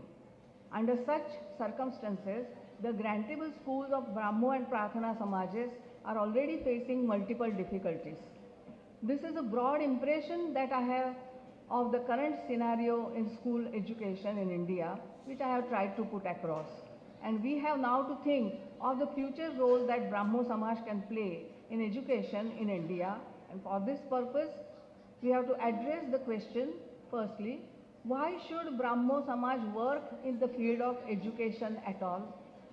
And what should Brahmo Samaj, or what would Brahmo Samaj like to achieve by working in the field of education? So unless we address these two questions satisfactorily, we cannot move ahead. Rational thinking, to which every speaker has been referring right from yesterday morning, because that is the way, the place, or that is the way of method of Brahmo Samaj where it differs from many other religious institutes. Rational thinking has to be the ultimate goal of education, as we saw right in the beginning. And rational thinking is intrinsic in Brahmo thought. Brahmoism and rational thinking go hand in hand. Another important value that needs to be part and parcel of educational system is honesty. Education has no value without honesty, and Dr. Shriman also referred to this point in his speech. Now I want to quote one incident that I witnessed some 22 years ago. In 2000, the year 2000, an All India Science Congress was held in Pune, and I got opportunity to listen to the Nobel laureate Richard Ernst, a Swedish chemist at that time. And while describing what makes a good scientist, Richard Ernst, he spelled out 4 requirements to be fulfilled. The first and foremost was, of course, inquisitive mind, as he mentioned, curiosity. And second most important, he said, hard work.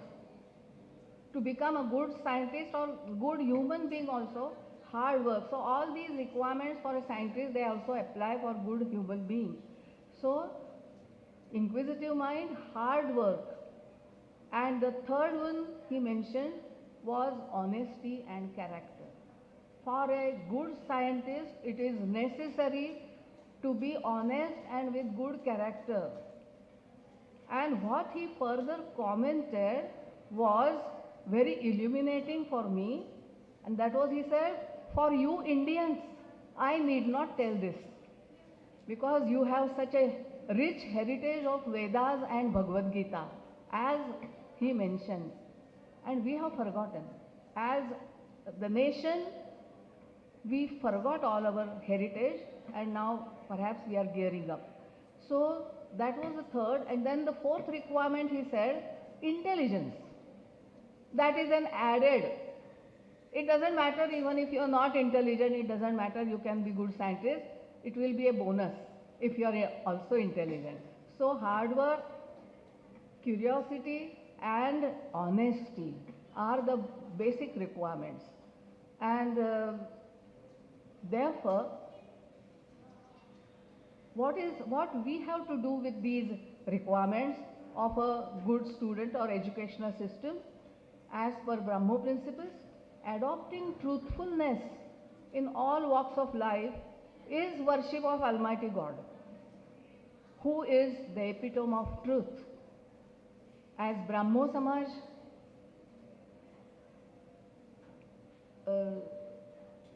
looks at Almighty as epitome of truth and knowledge and advocates honesty and rational thinking in all walks of life, it is imperative to Brahmo Samaj at the time of foundation of Brahmo and Prarthana Samajas, however,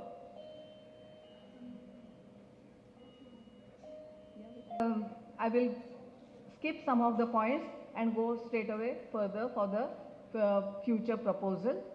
So some programs which have already been running in the various samajas, but they need to be spread out in the other samajas. One such is Sunday Science Education. The subject of science is introduced at middle school level. The experiment component is missing in many schools, mainly because of paucity of funds, and therefore Samaj members having expertise in science and technology may take initiative to start a Sunday Science Education program in the Samaj premises for children. Stress may be given on learning by doing, and this activity may run throughout the academic year. So this is one proposal. Then the second proposal, evening Sunday school for dropout students. Members of the Samaj having some expertise in school subject may take initiative to help the dropouts and weak students to gear up in their studies. Pune Prarthana Samaj had planned this activity, which could not be implemented due to pandemic, but it will start from the next academic year. Summer's cultural camp for children. A short duration, about 2 to 3 weeks camp, running 6 hours daily, may be organized for children of certain age group. Pune Prarthana Samaj has been continually conducting this program since 2001. It is seen that the children, age group of 8 to 12 years, across all the economic strata of the society, participate together in the camp. The day-round activities including yoga size, bhajan singing, short prayer, arts and craft, dance, music, drama, storytelling, science experiments, interaction with doctors, scientists, artists, introduction to Indian and foreign languages, diary writing, national song, midday meals, comprising balanced diet are all conducted punctually during the camp. Children are introduced to moral values, community living, scientific temper, concept of all-pervading formless God, health practices, duties of citizens, and many more aspects of positivity and character building through these camp activities. The programs can be replicated by other Samajas and designed for conducting at advanced levels as well. The Pune Samaj also has been organizing other activities for school children like inter-school competitions of group bhajan singing and narration competition. So the Samaj books, the bhajan books, they were distributed to the schools and they were asked to prepare from those books and present, and this indirectly inculcated the Brahmo thought among the school children. Then lastly but not least, I would say that introduction to the rich Vedic literature. It is constitutional duty, as it was pointed out, of Indian citizens to value and preserve the rich heritage of our composite culture. Vedas are known as the world's oldest scriptures and rich heritage of our country. The tenets of Brahmo Samaj are derived from Vedic philosophy. Brahmo Samaj believes in all-pervading, omnipresent, all-knowing, omniscient, formless God, and the program introducing Vedas to children with the help of exponents on Vedic scriptures may be undertaken by Brahmo Samaj. In fact, Deccan Brahmo Samaj is doing that and we have witnessed it. So finally, what I propose is the programs of this kind may be organized through the central body. Many Brahmo and Prarthana Samajas across the country have been running such educational programs parallel to the mainstream educational system, because at this juncture we cannot start our own schools. There are so many difficulties. So such parallel programs are necessary. A central body of all the Samajas can play a pivotal role in taking cognizance of these scattered individual programs and coordinate to extend these to other Brahmo Samajas across the country. So I have tried to put what I wanted to say in as brief as possible. Thank you for giving me this opportunity.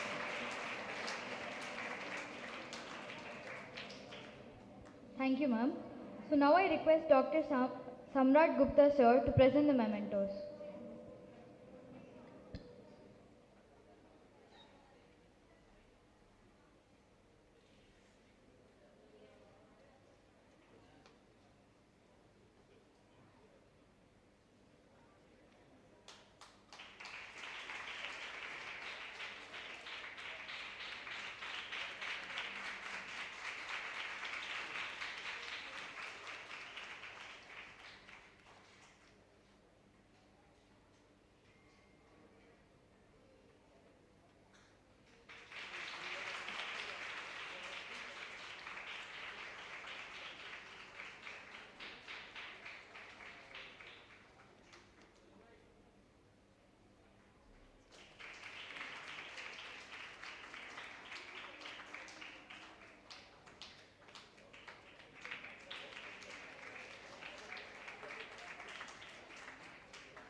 Thank you, sir. Thank you, everyone.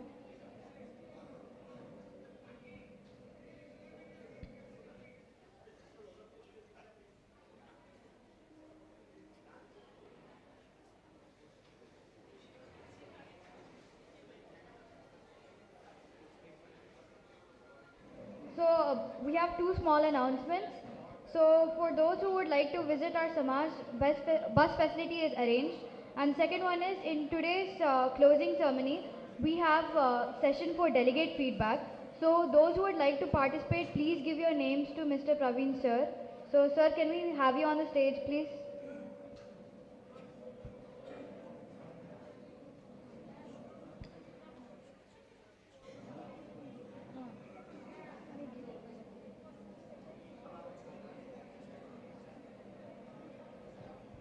Hi, we have a delegate feedback session in the inaugural session. So, if you want to give any feedback to the conference, please register your names with me. I'll be here. And also, there is a trip to the Deccan Brahma Samaj after lunch. So, anyone want to see the Samaj who haven't been there on the day before prayer, they can quickly, it's only 1 minute away from here. So if you can finish your lunch quickly, maybe in next half an hour, we'll arrange a trip for you. Thank you. Thank you.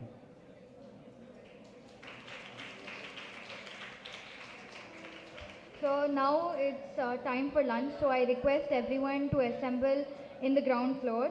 And it's my humble request for all of you to enjoy our Hyderabadi food.